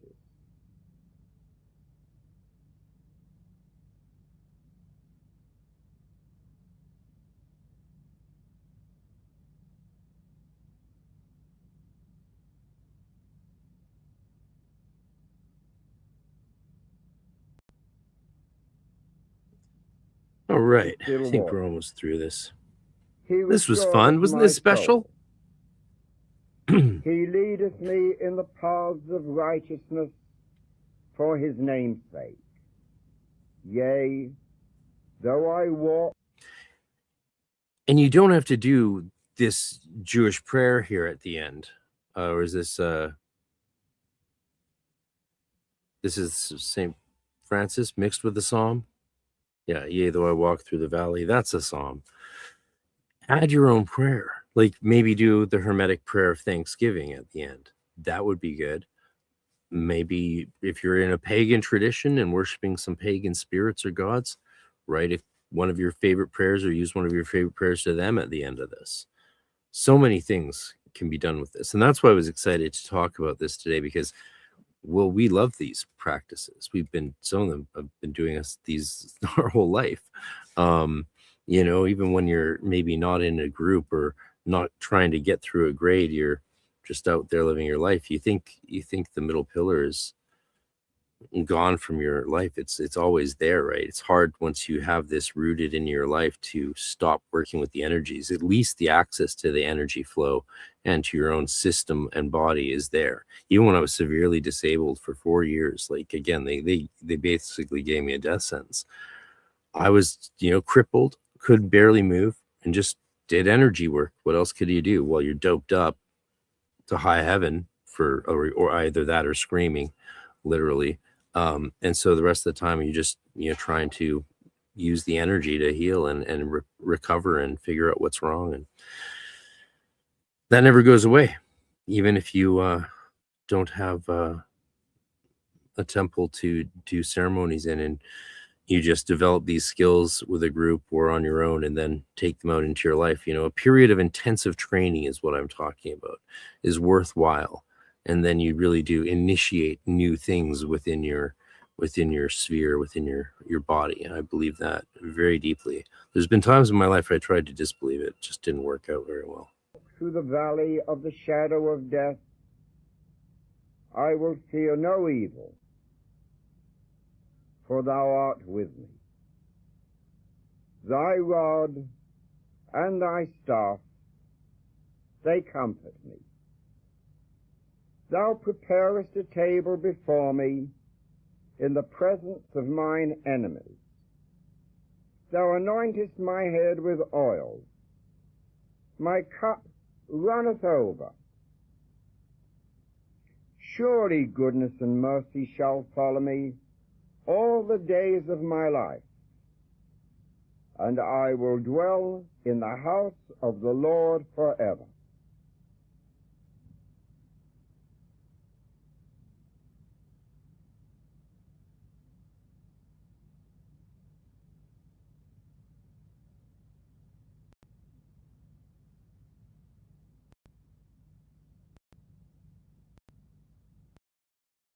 Take a deep breath.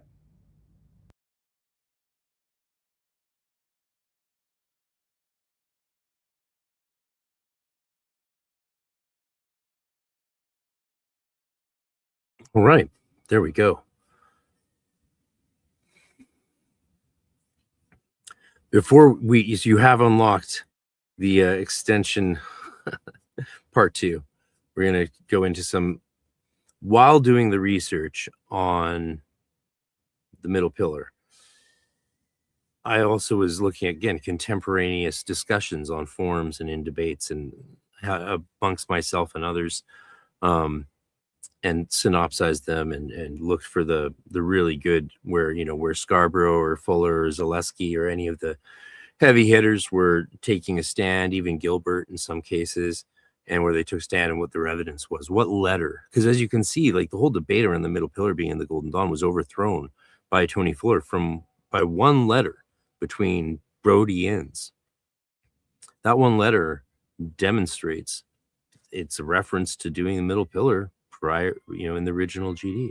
So that right there, reading a bit of a fragment of a letter, really clarifies that debate in my mind. Someone might not see it as definitive, but it's pretty definitive. It's like, oh, back in those days, they didn't have buckets. It's like, well, why do they talk about having buckets? It's like, oh shit, did they do that? I didn't know.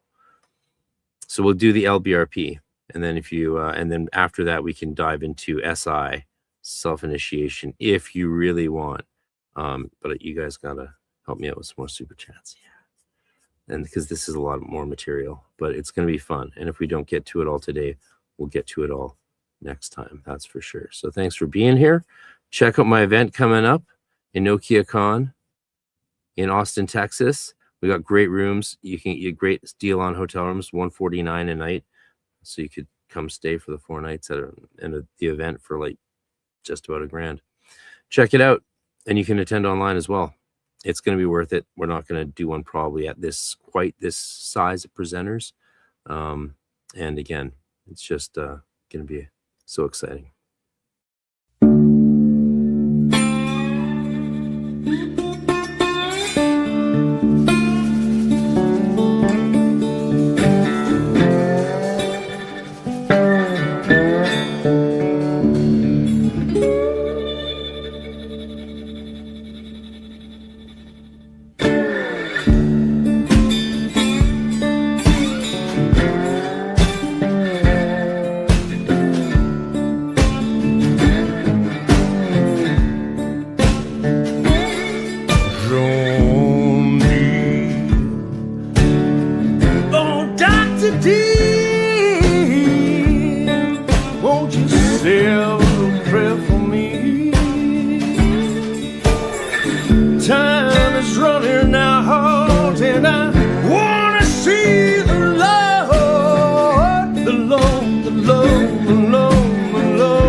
Tonight.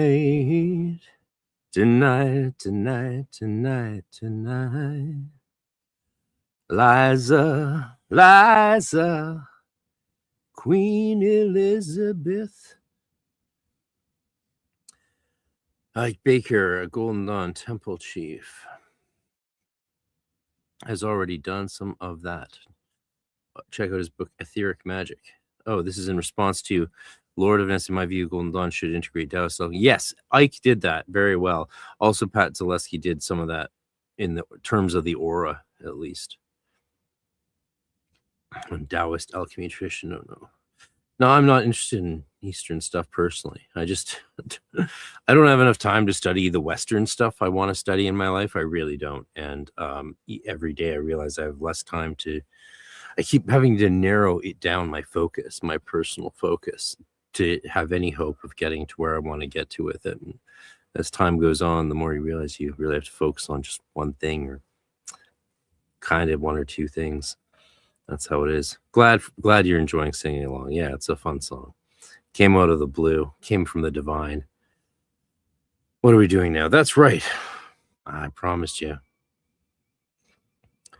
All right, let's talk about the lesser ritual of the pentagram.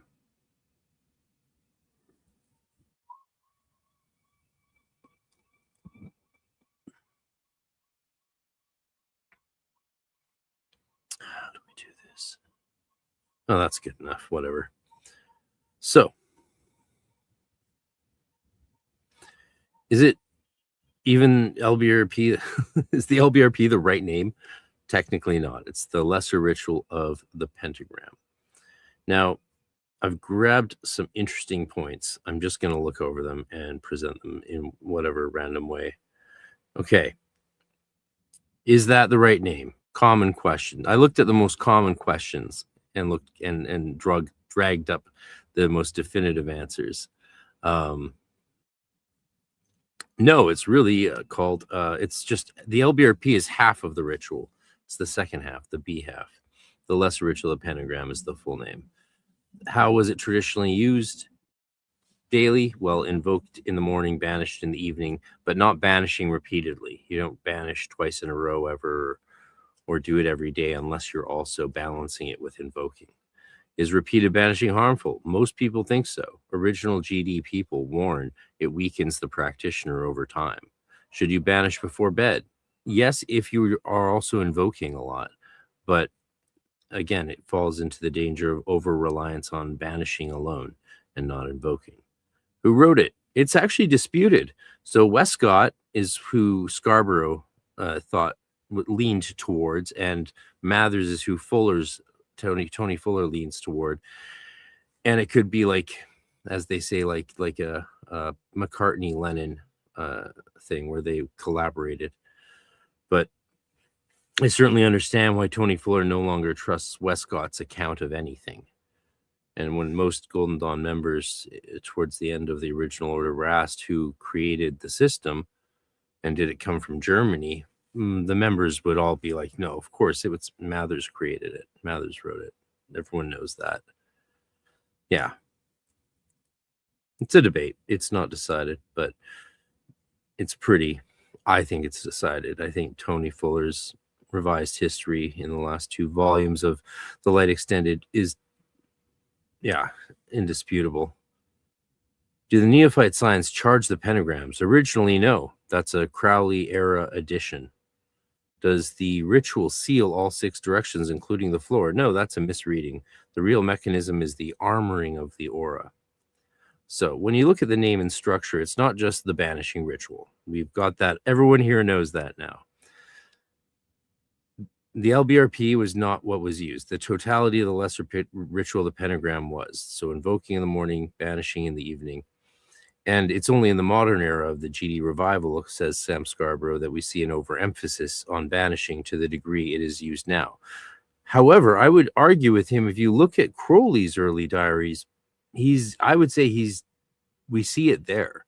So I wish Sam was still alive for me to point that out and we could back and forth about it, but he's no longer with us. So who knows? I think it might have been Crowley who started the overemphasis on banishing.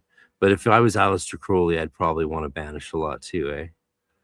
And points to where the traditional form is. If you look at Regardie's instructions on the lesser ritual pentagram in his The Golden Dawn, the black brick, in the first knowledge lecture, you'll see a traditional manner of the LRP. That is correct. That is correct. People debate that, but it is correct. This was consistent with the original GD, the Alpha Omega, the AO, and the SM, Stella Matutina, Regardie's version being from the Stella Matutina.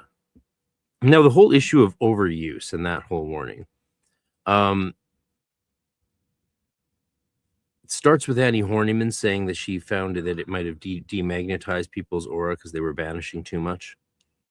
There's no evidence that, Jorge, there's no evidence Moina wrote anything, unfortunately. I mean, other than the writings with her name on them. So we know so little about that time unless it's mentioned in a letter or otherwise. But if I've never seen any evidence of.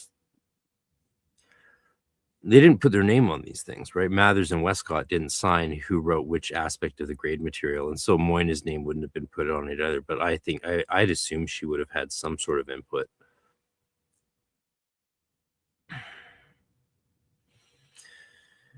Yeah, so Sam Scarborough also argued a lot that you shouldn't do it banish right before bed.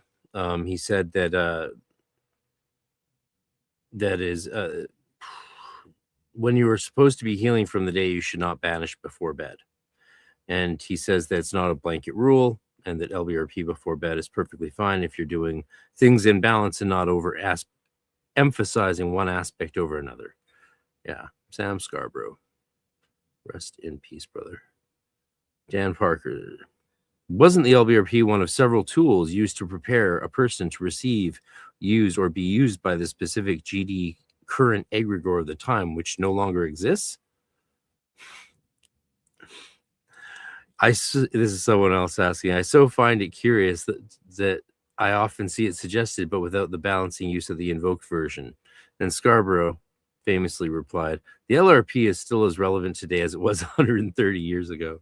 God rest him, man. He's like, no, it's still relevant. We're still doing it. And he says they use it to begin the contact with the higher self as a prayer for the removal of impure and obsessive thoughts. And beginning contact with the divine itself seems to be just as important now as then. Yeah. Historical documentation and continuous lineage. Scarborough posted the Polexfin manuscript, which I showed to you on the LBRP live stream. And he was the uncle of W.B. Yeats and copied it from W.B. Yeats's diary. Apparently, one of our listeners who watched that video has an 1888 manuscript that's not been published yet as well. So like I've said to you guys for a very long time, there's a lot of people out there that no one knows about and a lot of manuscripts floating around that might get discovered. It's one of the things that's so exciting and why I've always been very reticent to say, oh, we know for sure this was this and that was that. It's like, well, we know at this time this was this and that was that, but we don't necessarily know what pieces we might find. So when people go around saying, oh, and then it died out here and it died out there and no one ever did this, and it's like, yeah, you just don't know enough people. There's there's a lot more going on than people realize. Yeah.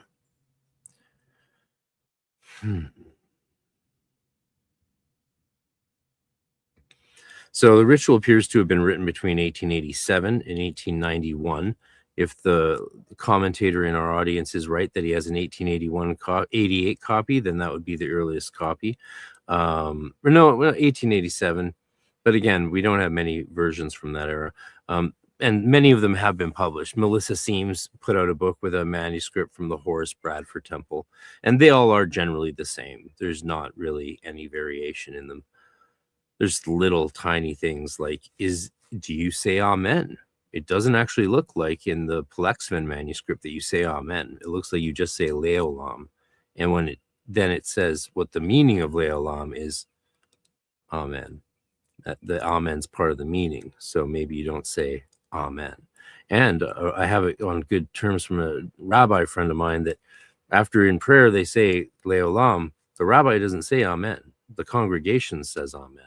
So maybe here's a fun idea. If you're doing it with a group of people and whenever it comes time for the person to do, the operator to do the Kabbalistic cross, and there's other people there, they can end with leolam and everyone else does amen. That would be a fun thing for group working that you could do. Yeah. Oh, there's a bunch of quotes I gathered. We're not going to go over all those quotes. Charging the pentagram, neophyte signs versus the original method. Frater Aleph Tau observed that originally, instead of using the neophyte signs to charge the pentagrams, the student would thrust the dagger or index finger through the center and vibrate the god names. On the, according to, yeah, oh, there's some debate around. And then, yeah, there isn't, so the claim is that the use of the neophyte signs for charging the pentagrams of the LRP is a thing that comes to us from Crowley and then has been picked up by many modern Golden Dawn groups as well. And that's Sam Scarborough claiming that. And I think he's probably right. I can't find any other source. I've been looking for years for any other source, but I think he's right.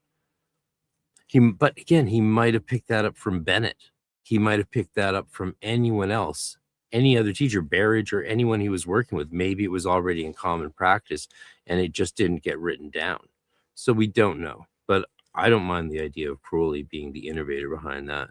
And there's several variations of doing that now that are worth paying attention to, right? Like whether you do the sign of silence after each one or just at the very end.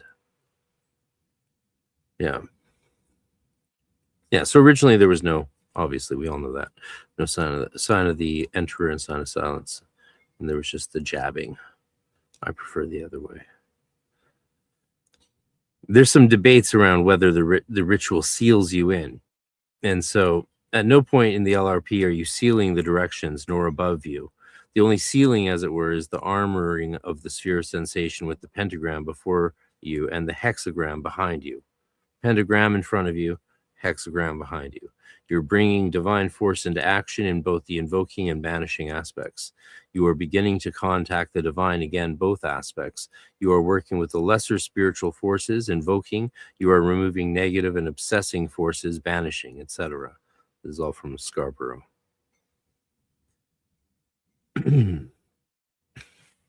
Technical variant notes worth paying attention to.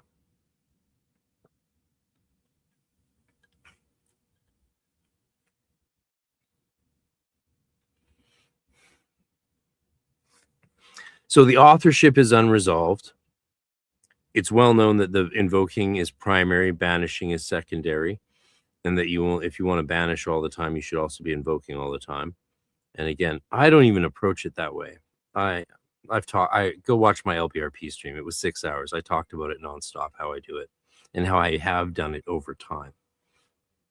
As it's, changed, as I've changed and as it's grown with me. That's how spiritual practices should aid you, is by growing with you and then evolving and transforming you and leading you to other things and then coming back in a new form. The sealing is a misconception. How widespread? Yeah, small deviation, blah, blah, blah. Some of this is not actually, I just researched it and then didn't really judge it. This is probably one of the reasons I was like not keen to do these deep dives, and said I was hesitant to do them, because it's like, but I guess at the same time, it's like, if you haven't spent years with this stuff, then this is all probably very fun. So yeah, I think we've covered all the relevant details today. Is Mothers? Yeah. Sealing. Let's talk self-initiation. Here's the debate. Is self-initiation legitimate at all? Yes, according to Sam Scarborough, but with real significant limits. And I think many people have made the point correctly that if you're literally all just trying to do it yourself alone from a book, it's like trying to learn a martial art from the book. And most people have not seen people do that as well as people who go to a dojo or learn in a temple or with a teacher. The Hermetic tradition in itself is meant to be guided. I'm a big fan of people doing things their own way. You can go your own way, I think that's great. But unfortunately, there are realities, and it's hard to learn anything without people who know more teaching you. Everything I'm learning things all the time, like video editing, so I can do advanced 4K editing for the events.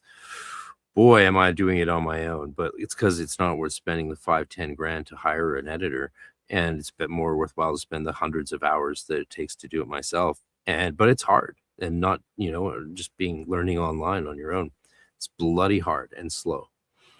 So yeah, learning in groups, having people show you and answer questions, and online groups are great for that. You can get a lot of questions.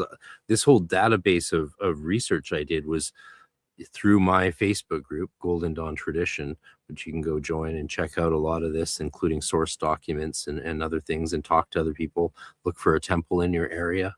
The Golden Dawn Tradition, yeah, Facebook group. You can just answer the questions and you'll get in. If you don't answer the questions, you won't get in. Also, you can become a channel member. And I'm starting a new book club. This Sunday, we're having a group hang on Zoom for patrons and students. So go check that out as well on my channel, and hit the like and subscribe button while you're here. Okay, we're going to dive into self-initiation, but let's do some questions first. And before we do questions, I just need to take a breather. So let's give you something to enjoy. Enjoy this song that I wrote and sang one more time before we wrap things up and do this final segment of, well, this is going to be controversial. This will be spicy, but I have the energy, so let's get it done.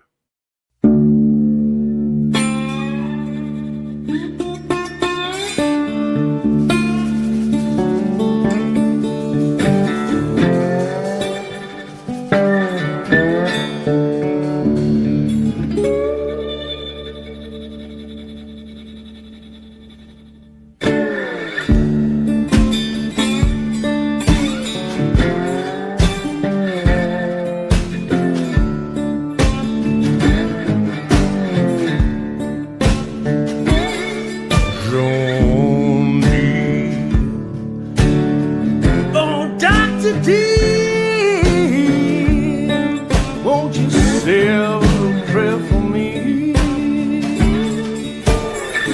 Time is running out, and I wanna see the Lord, the Lord, the Lord, the Lord, the Lord.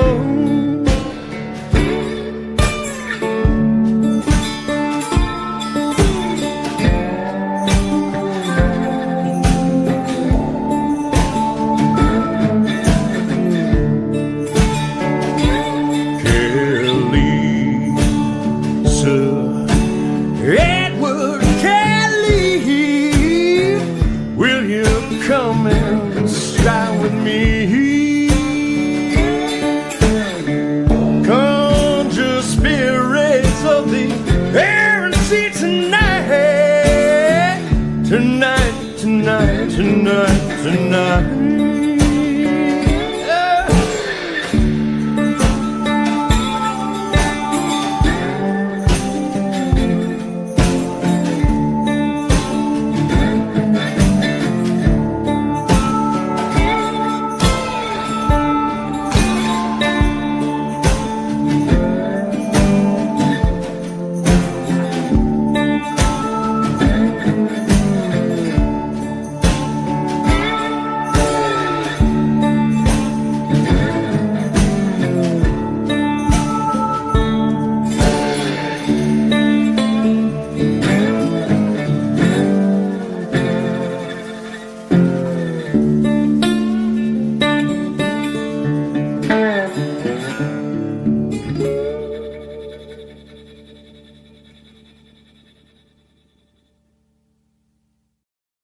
All right, let's do this thing. I'm going to do my best to give you my best on this topic.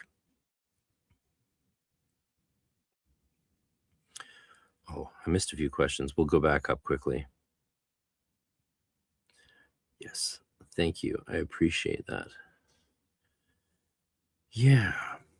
Lord of Ness, one thing, Frater FR, when I speak of okay, I don't want to talk about Asian stuff. LRP all day. Yeah.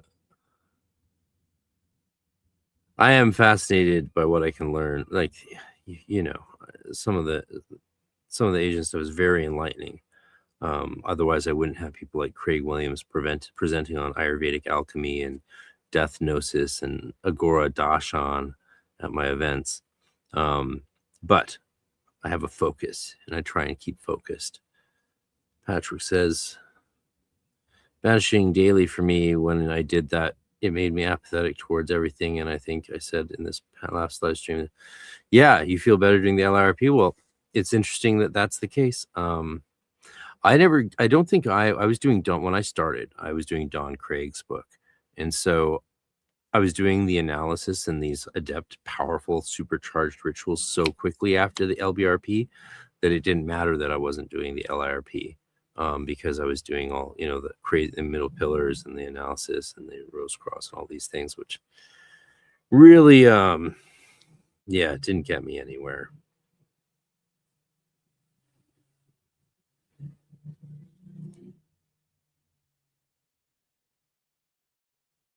That's very interesting. The Taoism healing sounds, the 6 healing sounds, that interests me a lot. Beautiful. Beautiful comments. Thank you for the donations and super chats. Makes my life so much easier. And Lord of Ness says, magic makes perfect sense when you've had months of practice, can see colors in the air. Achieving that is incredible. You realize how the astral realm is developed by using imagination as a tool. Absolutely. Yay, weeha. Welcome, Sarah Safira. Conks on packs. Lord of Ness. Cuckoo. Okay. So there was a question I saw on self-initiation. I just can't find it. There it is. Dr. Rando, you deserve an answer. OTR truck driver. I don't know what that is, but it's a truck driver, I assume. Can I progress through grades with just Green Cicero book? Time frame, daily hours needed. That is so hard to answer. Like, if I'll answer it as best I can. But if you came to like the Zoom I'm doing this Saturday at noon with students and patrons, like you can join the Facebook patron thing. I think it's like $10 and you can come to the Zoom, or you can reach out to me directly and I'll send you a link to join, because this would be way easier to answer. You get so much information about someone as soon as you see them talking to you from their face to your face, right? There's actually all this information you get. Also, your consciousness is connect a bit more, and there's a bit more of a instinctive sense. I can quickly ascertain what your experience is and all that. All those things are needed. And in text form, that's like pages and pages of text. But in dialogue, like 20 seconds, maybe 45 seconds. And then I can get a sense of where you're at and what I would advise. It's just hard to do spiritual direction without the entire spiritual in-depth process of dialogos, of dialoguing. And so I will still give you the best answer I can, though. Follow this. If you all you have is like say all you had is the Cicero book, well, I would do it to a T. When I was treating the Franz Barden stuff, working that, I followed his advice to a T, and that's why I got a lot of value out of that first half of that book. Once he gets to throwing fireballs, I sort of tuned out a bit.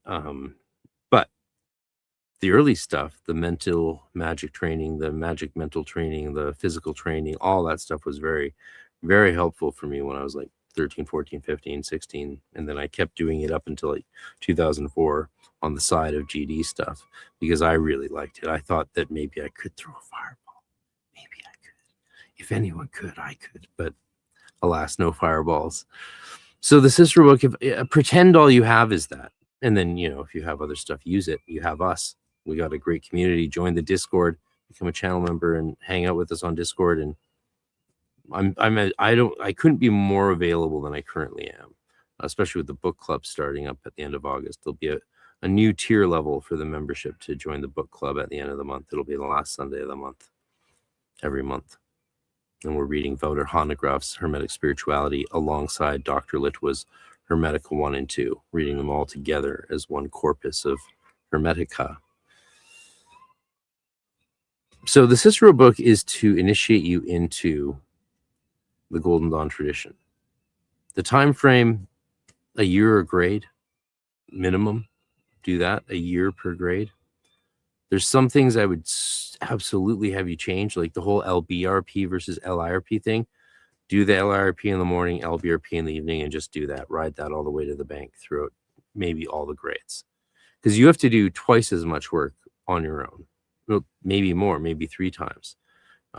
My students I know in the first elemental grade, I thought they could do it in 6 months. They wanted to take a year. Some of them would probably take more if I let them, but that's not fucking happening. And I was really surprised by that, but it also makes perfect sense. So even having the entire curriculum I've created and almost weekly classes and rituals with me, it's still hard. And it was hard for me even being in a temple with all of that. And I went too quickly. Not too quickly. I went as quickly as you could but still have a full, deep experience. Part of the reason my time was fast is because I was in high school. So I had a lot of time on my hands. If as an adult with a real job or a family or something like that, oh, baby, take it slow, especially since you can only really experience the joy of each of these elements in the way that you do in each of the grades once. The experience is never the same the second time. It's different. And that's why I'm like doing the whole Yeats Celtic Mysteries work, because we'll get to experience the elements again totally differently. And I really look forward to that and starting that up eventually. COVID killed that plan, and it'll resprout when it's ready. So I would stick to that. If you've got the Cicero's book, use the Cicero's book as your basis. Like there's so much value and benefit from going deep with things, right? Even insufficient things. And everything's insufficient that's published. Because this is not a system of spirituality that exists in books. It exists in the spirit. And there has to be more than you present, ideally, to to maximize the spirit, you know, where two or more are present. The Hermetic tradition is all about having a guide, but you have to have Hermes as your guide. And more than that, you have to be your own Hermes, your own Hierophant in that process. And the Cicero's guide you generally right. There's a few tweaks that really, I think, are just errors that should be fixed for a second edition. I could make an errata sheet on Discord. If people remind me, I'll create one where it's like, hey, at least, because there's some just typos and stuff like that. So I could create something like that that would be helpful for people, because yeah, the Cicero's book, unlike what people are saying on Facebook, is still the best option, far better than modern magic or LTC, which are just different things. They're their own things. But the Cicero's at least are taking you into the Hermetic mysteries in the Golden Dawn tradition. So they're not initiating you. You're not self-initiating into the Golden Dawn, but into the Golden Dawn tradition. That's what people mean when they say you can't self-initiate into the Golden Dawn. You can still use the tradition to self-initiate, though, into the Golden Dawn tradition. What is the Golden Dawn tradition? Think about that for a second. What is the Golden Dawn tradition that you can self-initiate into? The answer is just staring us right in the face. It's in the name. It's the Hermetic tradition. So you're self-initiating into the Hermetic tradition via the Golden Dawn system as a solo practitioner. And that is something that Scarborough and everyone else is so fully behind. This, you know, obviously the Ciceros think that it should be an option, or they wouldn't have done that. And it's a great, I mean, it surpassed the black brick in usefulness. It's not as fun as the black brick, because the black brick is wild and incoherent and it changes every edition so dramatically that it's almost like reinventing itself.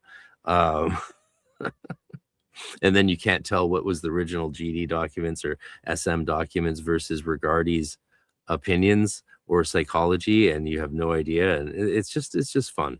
It's just fun. Golden Dawn scholarship only gets more fun over the years, because again, not only do we keep finding new documents and, you know, new temples or new orders form or reach out from the past, a lot of the people in it are just really great people. And that's why we do events now. Why I'm doing 2 annual events, because I've always loved the pagan communities. I've worked in pagan churches and LGBTQ churches and different traditions like the anthroposophical, even mainstream Anglican traditions. And the communities are always really great. The people are usually really great. And the Golden Dawn tradition is where I've probably met some of the most solid people. There's crazy people everywhere, of course, but like that's actually where I've met the most solid people. Masonry is good for that as well, but you just don't meet as many hardcore magicians there. That's interesting, Jorge. Color portals open spontaneously. Yeah, I love it in my ritual work where I create opportunities for things to happen spontaneously. It's why I like to visualize the columns in the LBRP, the angels in the LRP as columns of white light. And then if something steps out of them or appears out of them, or a bird flies out of one, then that's cool. That's part of my experience of the angel that day. I also do a lot of communing with those angels, like methodically.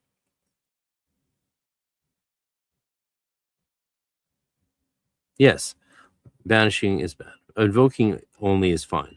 Invoking only is what you're meant to do. That's what makes you a magician in the Golden Dawn tradition, is invoking the light of your Yehida every single day. So, self-initiation legitimate? Yes, but with limits. And you're not going to be as well trained as if you had someone teaching you, and that could be better or worse than a temple. It could be better than some temples, could be worse than a temple. Depends on the temple. Some temples barely do anything. Some of them suck and mess up and just, you know, do weird stuff. Most of them are okay. I think most of them are generally okay, as long as they're actively giving you classes and things like that. Sometimes they go through periods, I've been around too long, where they just don't. And then it's like, then I hear these horrible stories and I go to the order. I'm like, hey, I thought you guys were teaching your students. And they're like, yeah, we are all the time. I'm like, okay, well, someone a few years ago said they didn't have any, they just kept sending you money and got nothing. Like, oh, well, there was this guy who was sort of, you know, in charge of Cancellarius. It's like, okay, so you had some bad apple fuck things up for a few years. And that can happen in any group, right? Especially ones that stick around for decades. Does SI, here's a big question. Does self-initiation make you a member of a GD order? No, explicitly not, because you haven't joined an order. Just like studying masonry doesn't make me a member of a lodge. And I'm not currently a member of a lodge, right? Am I initiated Freemason? Yeah. Do I go to Freemasonic events all the time for members only? Yes, I'm very welcome there because first degree still counts. But I'm not actually a member of a lodge. So I'm not, in some ways, a Freemason right now. What's the best self-initiation resource for this? The Cicero Self-Initiation into the Golden Dawn tradition is the book, the best book that exists. There's just no other options. How to complete is Regardie's own published material. The estimate across all my research, as I looked through everything that we have, and we have a lot of stuff, is around 60% of what was available at his home temple. Just at his home temple, not across all the other orders, but just at his home temple. What's the strongest counter argument to self-initiation? That you can't replicate the oral tradition, officer training, or group checks and balances. So there's all this stuff that you learn from other practitioners. The things I share aren't just things that I know from doing it for however long, 30 plus years. The things I know were passed on to me from many, many other adepts, hundreds. So I'm receiving distilled information, knowledge, and experience that I then pass on. So you miss out on that if you don't have someone to teach you. Officer training, if you don't work with a group of other people that you can train to do the ceremonies and the rituals and initiations, then you're missing out on that whole aspect of the training. And that's just hard to replicate unless you do live events and retreats and workshops and pilgrimages, which is why I do that. And group checks and balances, that just comes from being in a social group and being with other people. If you're alone on the road and you just got a book, I mean, my advice is to reach out to my Facebook community, my Discord community, because you'll get advice not just from me, but from adepts across many orders and temples. They'll give you their advice. And that way you don't have to ever be fully alone. That would be my advice.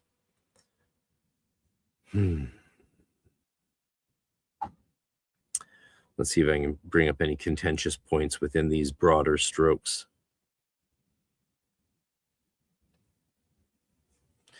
So why does Scarborough say yes, but conditionally?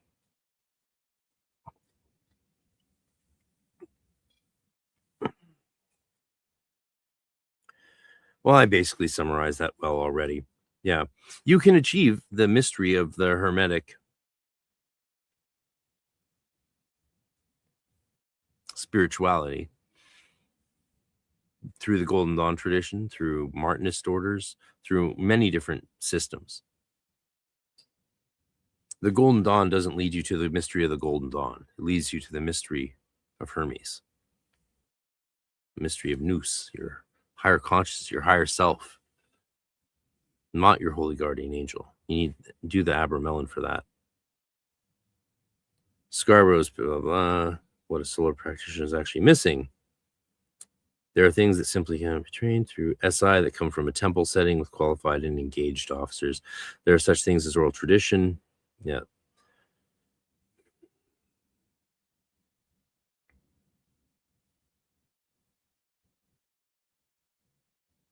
Scarborough said, self-initiation is possible, but it is extremely hard work. And at the end of the day, all that you will have accomplished is a connection to the GD current. From there, you have to make of what you can. Yeah, if you're totally on your own, that is, but it is possible without any teachers, working with any other people. But I can't imagine why you would find that necessary in this day and age to be completely cut off from the broader Golden Dawn community, where you could certainly find some people that you enjoy working with, I would suspect, even if only online in certain once in a while. Like there should be something these days to fit all people in every circumstance, I think.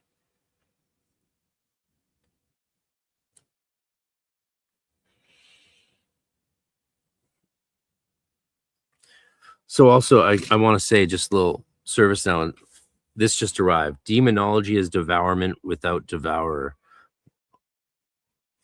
my buddy wrote this. The Movies of Keanu Reeves and Other Ways to Study Demons by Oren Ben Yosef, who I'm friends with, and we play. We have a Sunday D&D game on Zoom with me, him, Jason Nelson, and Jason Liu.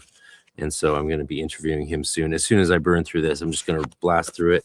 I've already read part of it because I had the PDF ages ago. But go get this book and do me a favor. Go get this book and give it a review on Amazon, and let's get this book out there.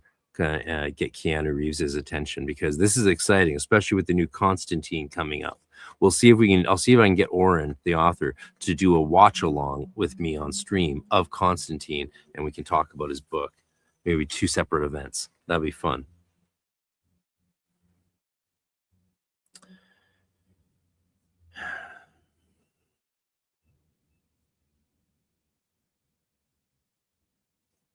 Case study, comparing 2 self-initiation resources.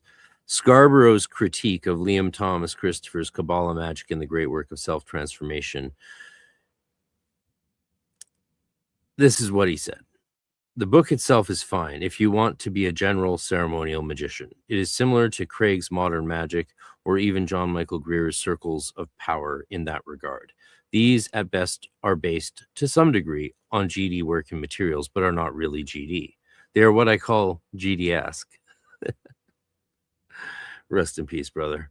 LTC's book, Samuel Scarborough says, takes some huge leaps and even deviations from GD work. He makes some changes, and it would appear, without understanding the fundamentals of GD materials.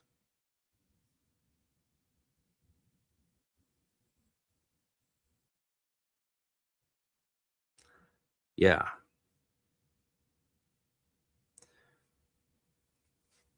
Specifically, the overemphasis on the LBRP. Sam Scarborough says, I realized that when the book was released and that Llewellyn itself pushes this was common at the time, but the book was published thanks to Craig. The belief that the pentagram used in his LBRP is an earth pentagram. It is not, though it is traced similarly.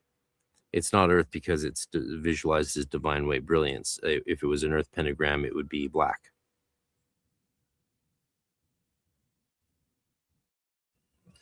The pronunciation, oh yeah, Jorge, fucking nailing that comment. See? Do you like that I went there, Jorge? Do you like that I went there? I bet you do. And I bet you're like, finally, someone said it. I said it. You were here. Mark the time and date. The pronunciation of divine names in the LRP, Ehye and Agla, being the most common issues. It is Ehye and Agla traditionally in the GD. Ehye, Agla. Though somebody, I guess he's criticizing him for doing Agala. Yeah, Agla. Ehye. Yeah. It's because it's got the 2 dots. I forget what those are called. LTC changes the divine names in his version of the middle pillar. Yeah. LTC really deviates in his so-called Zelator grade. Here he introduces the banishing ritual, the hexagram. This is an inner order practice and has absolutely no place in outer order work because the student has not been properly exposed to the forces at power in that ritual yet. They haven't been. The Golden Dawn's about the pentagram, the 5 elements. It's the whole theme. And the LRP is the ritual of the outer order. Then you enter the inner and you do the initiation of the planets. You want to keep these as 2 distinct phases, like I mentioned earlier, the lesser circulation of the elements and then the greater circulation of the planets around the sun. And so the hexagram rituals are for that later stage. And if you put them in the first stage, you just conflate them and muddy them together, and then you have nothing special in that next stage to define it, because you've already used it and muddied it up in the first stage.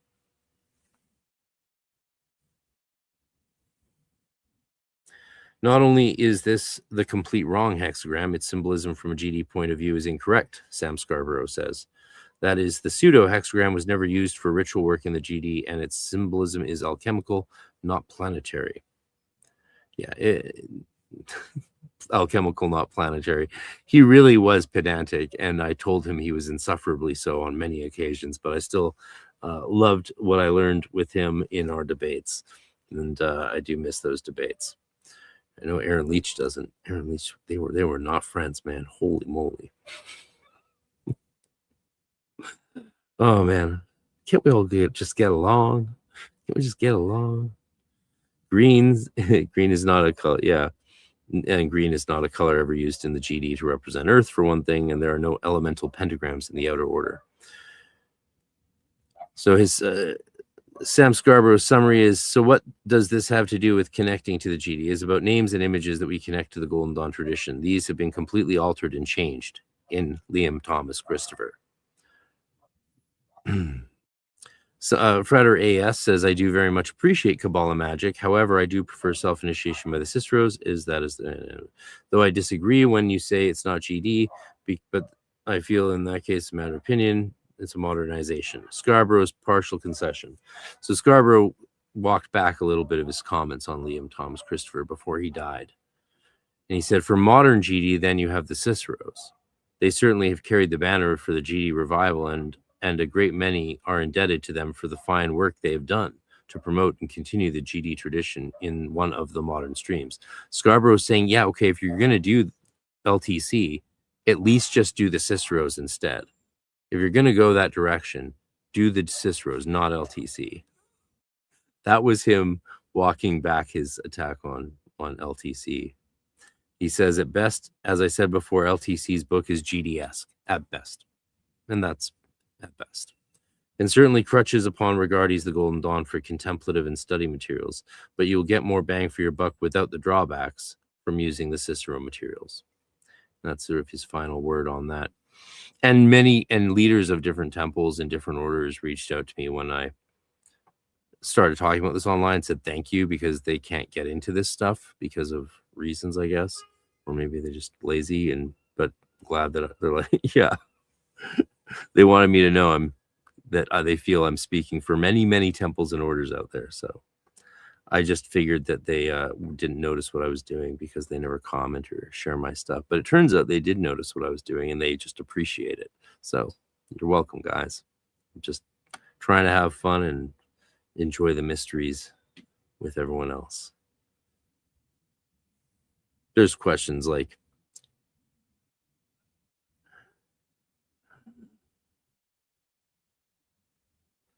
oh, these are just critiques of Regardie. I don't want to end with critiques of Regardie. We can do a Golden Dawn, the Regardie versus the Golden Dawn sometime.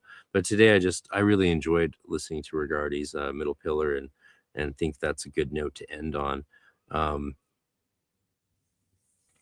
But we at some point we'll go the other way. Nick Farrell actually has agreed and said he would join a Regardie stream, and he wants to like get punchy with Regardie. He wants to bring it and get critical. So this has been like a pro Regardie stream. Hopefully it seems that way. Yes, black is the color of Earth in the GD.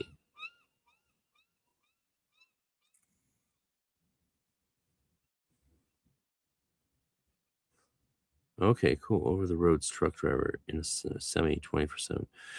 Well, the upside is you can do magic outside. I mean, the whole Celtic mysteries and druidry might be a fun tradition to merge with your Golden Dawn stuff. So the link is in my... Okay, let me... I can get you the link. Well, the link to my YouTube, my membership, right? I didn't post it this stream. Usually I do. I mean, you can just go to the channel. Go to the YouTube page. You know how to join the membership. Join Patreon. Become a patron on the YouTube membership, not on Patreon. Don't go to Patreon. Just on the YouTube membership. Join and become a patron, and I'll be posting the link there tomorrow for Sunday. And we'll be on Zoom, me, my students, my patrons, hanging out and talking about whatever for as long as we need to. You kept doing dream magic. Skin Herbolia. Very cool. Yeah, I like that stuff. Yeah, rewatch this. Okay. Invoke often, right? I think the servants of light organization very close to the Golden Dawn. Yeah, it's like many. It's part of those outer order traditions, in my opinion. I mean, that's sort of what they were set up to be. But it's not GD. They're changed. Like Society of Inner Light, none of those things tried to do anything like they're not. They didn't even want to do the same thing. They wanted to do something different. But they definitely come out from them. Self-initiation, says Satori 42, often is one lying to themselves about where they're at in their work. See, that's probably actually the best reason why it's hard to do it all alone, because you need someone to push you, like, until you're doing things wrong, man. When I look, every single step forward I made was because I had a teacher helping me see I need to go further. Sometimes spirits could fill that role, but like, you really do need to be able to ask other people and get feedback. And so I'm lucky that I have other adepts in my life, so different orders and traditions I can talk to and get feedback when I'm like, Nick Farrell's been very helpful. Sam Scarborough was very helpful. And there's increasingly fewer people who have the ability to give me insight on what I'm doing, but going to keep enjoying them while they're here, and then pass on what I know. Like Baker warns against reading ahead of the Black Brick advice. Yeah, don't read ahead. I didn't. We would like close our eyes when we thumb through different parts of the books. Obviously, of course, we didn't want to spoil anything. Yeah. I feel like, well, if I reveal a symbol to you in an initiation, you've already spent hours looking at it, you're not going to be affected by it. You'll have zero experience. You'll just be like, oh, I know that. What you'll think of is all the times you've looked at it. You won't experience the spiritual moment as it actually would have been experienced if it was new. Yeah, people who read ahead, I'll never understand that. But if you have read ahead, don't be hard on yourself. Just stop thinking about it. Don't be one of these people that's never focused on what you should be focused on and is always looking at the next thing and wondering about the next thing or the end goal. That's what's really going to do you in life. Like, the things, again, to use an example of video editing, which is I'm doing pro level video editing with a full console now. When I try and jump too far ahead, I mess everything up. When I'm like, oh, what if I did this? And I jump a few steps ahead of my skill level, the ground falls out from beneath me. You got to be progressive, humble, and stay focused on where you're at. And then before you know it, you're rocking.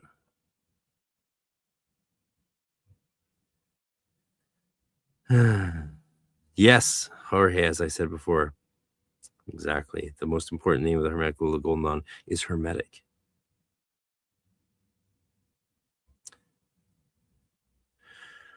Isis Priest, met as an associate, suggested to me nobody knows how these words, Hebrew words, were pronounced 1,000 to 2,000 years ago. We actually have a very good understanding of how words are pronounced over time, and that's due to poetry. And also phonologists existed who would point out the pronunciation of words. So we know very clearly how these words were often pronounced. Do we know exactly how the vowels were? No, but we do know how a lot of these words were pronounced. Like arets was arets. It wasn't like urets, right? We just know that because the vowel system's been around a long time and the vowels are there in Hebrew. They were just codified later on, but we can see that they're there and that they're consistent because of poetry. And we see that in lots of languages.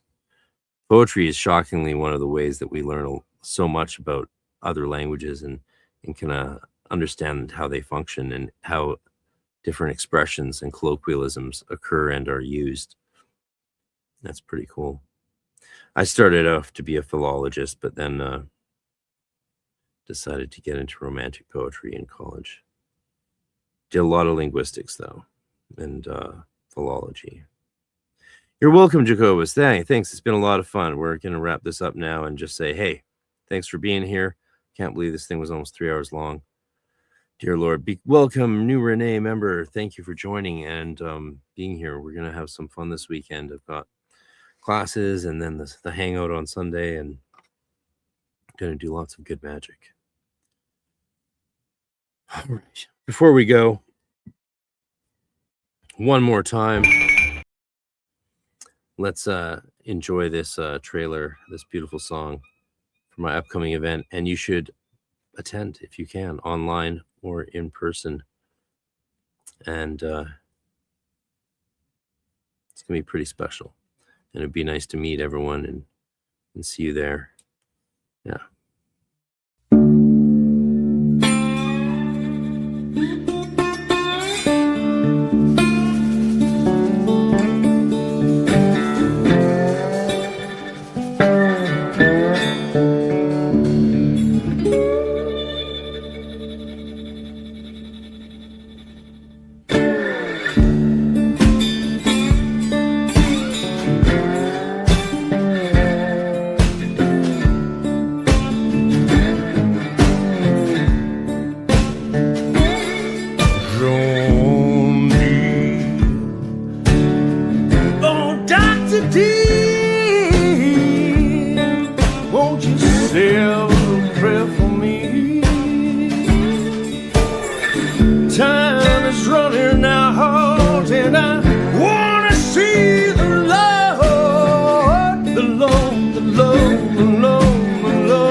All right, that's all, folks. But I actually I realized something else. I was trying some vibrations out in the background here while that was going on, and I figured out why lower sounds weren't transmitting over the microphone as much as the higher head sounds were.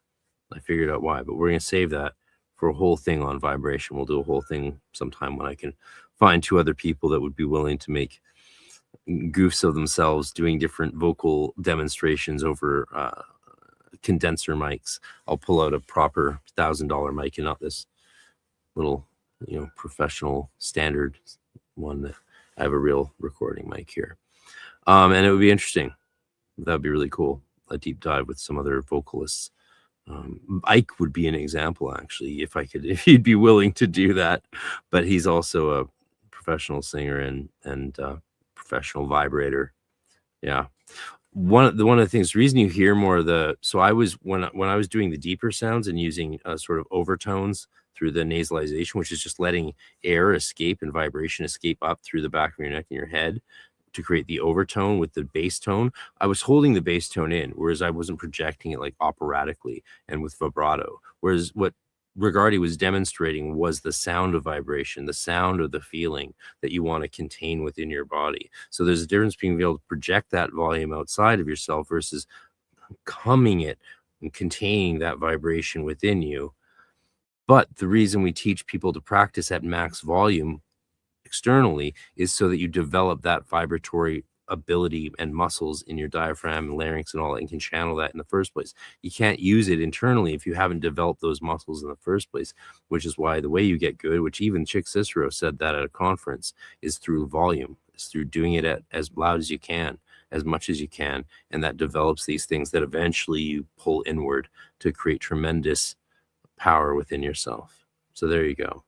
We'll talk more about it another time. You're welcome, Satori. Thanks for being here. Occultology, you're down. Yeah, cool. Sure, I'm down to do vibrations. Woohoo. You got $2,000 mic. Yeah, you got to have a good mic. This is actually this is a special mic. The one, this is what I used for the Hermetica 1 audiobook for David Litwa. This is the Neumann KMS 105. And so it's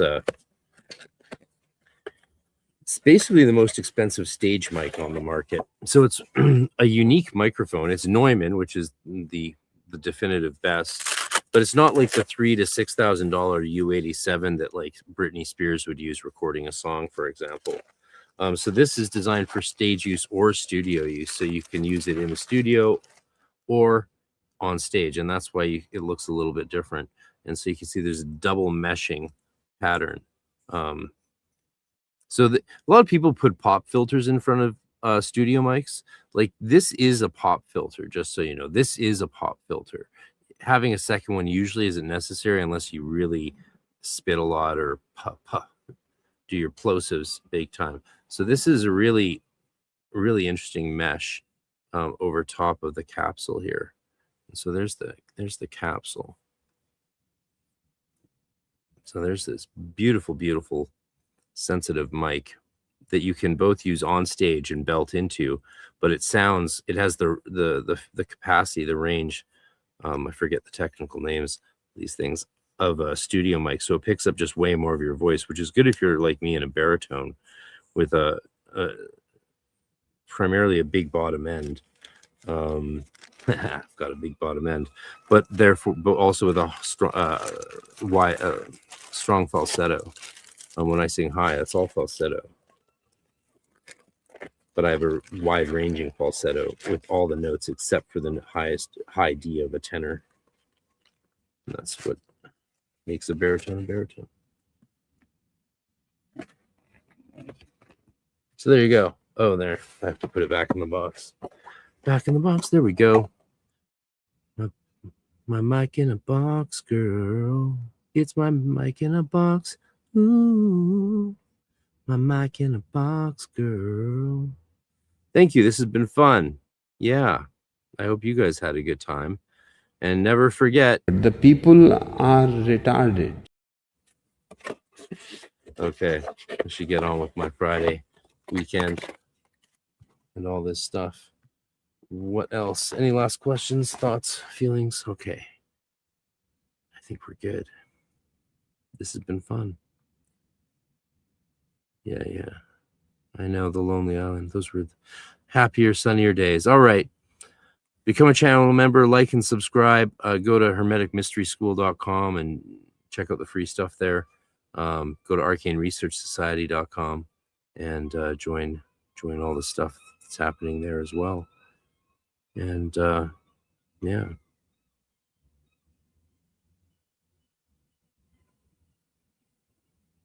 I think that's it.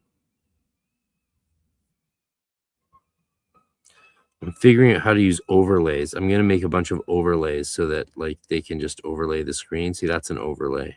I didn't know I could do that. These are like some standard overlays, but I could make custom ones that are actually cool and useful. See? So I haven't figured out how to do that yet, but I'll get there. Yeah.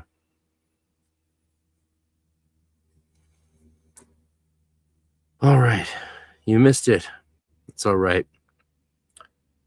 Okay, 3 hours. We did it. Happy Friday. Enjoy your weekend. And don't forget to inflame yourself with prayer.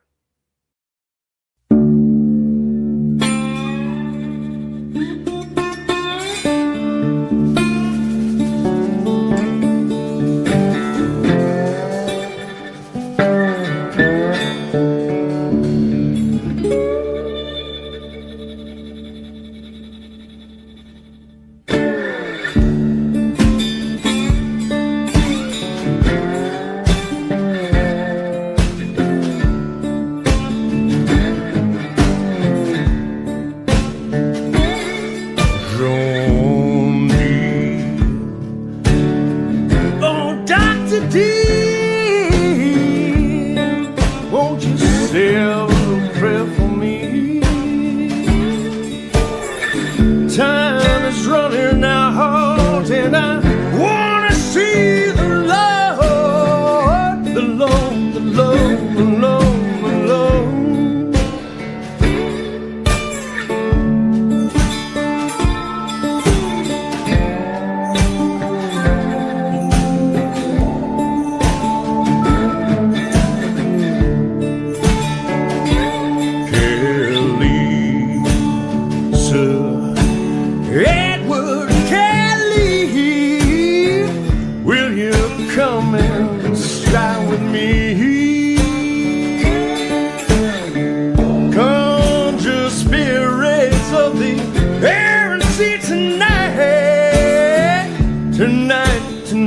tonight, tonight.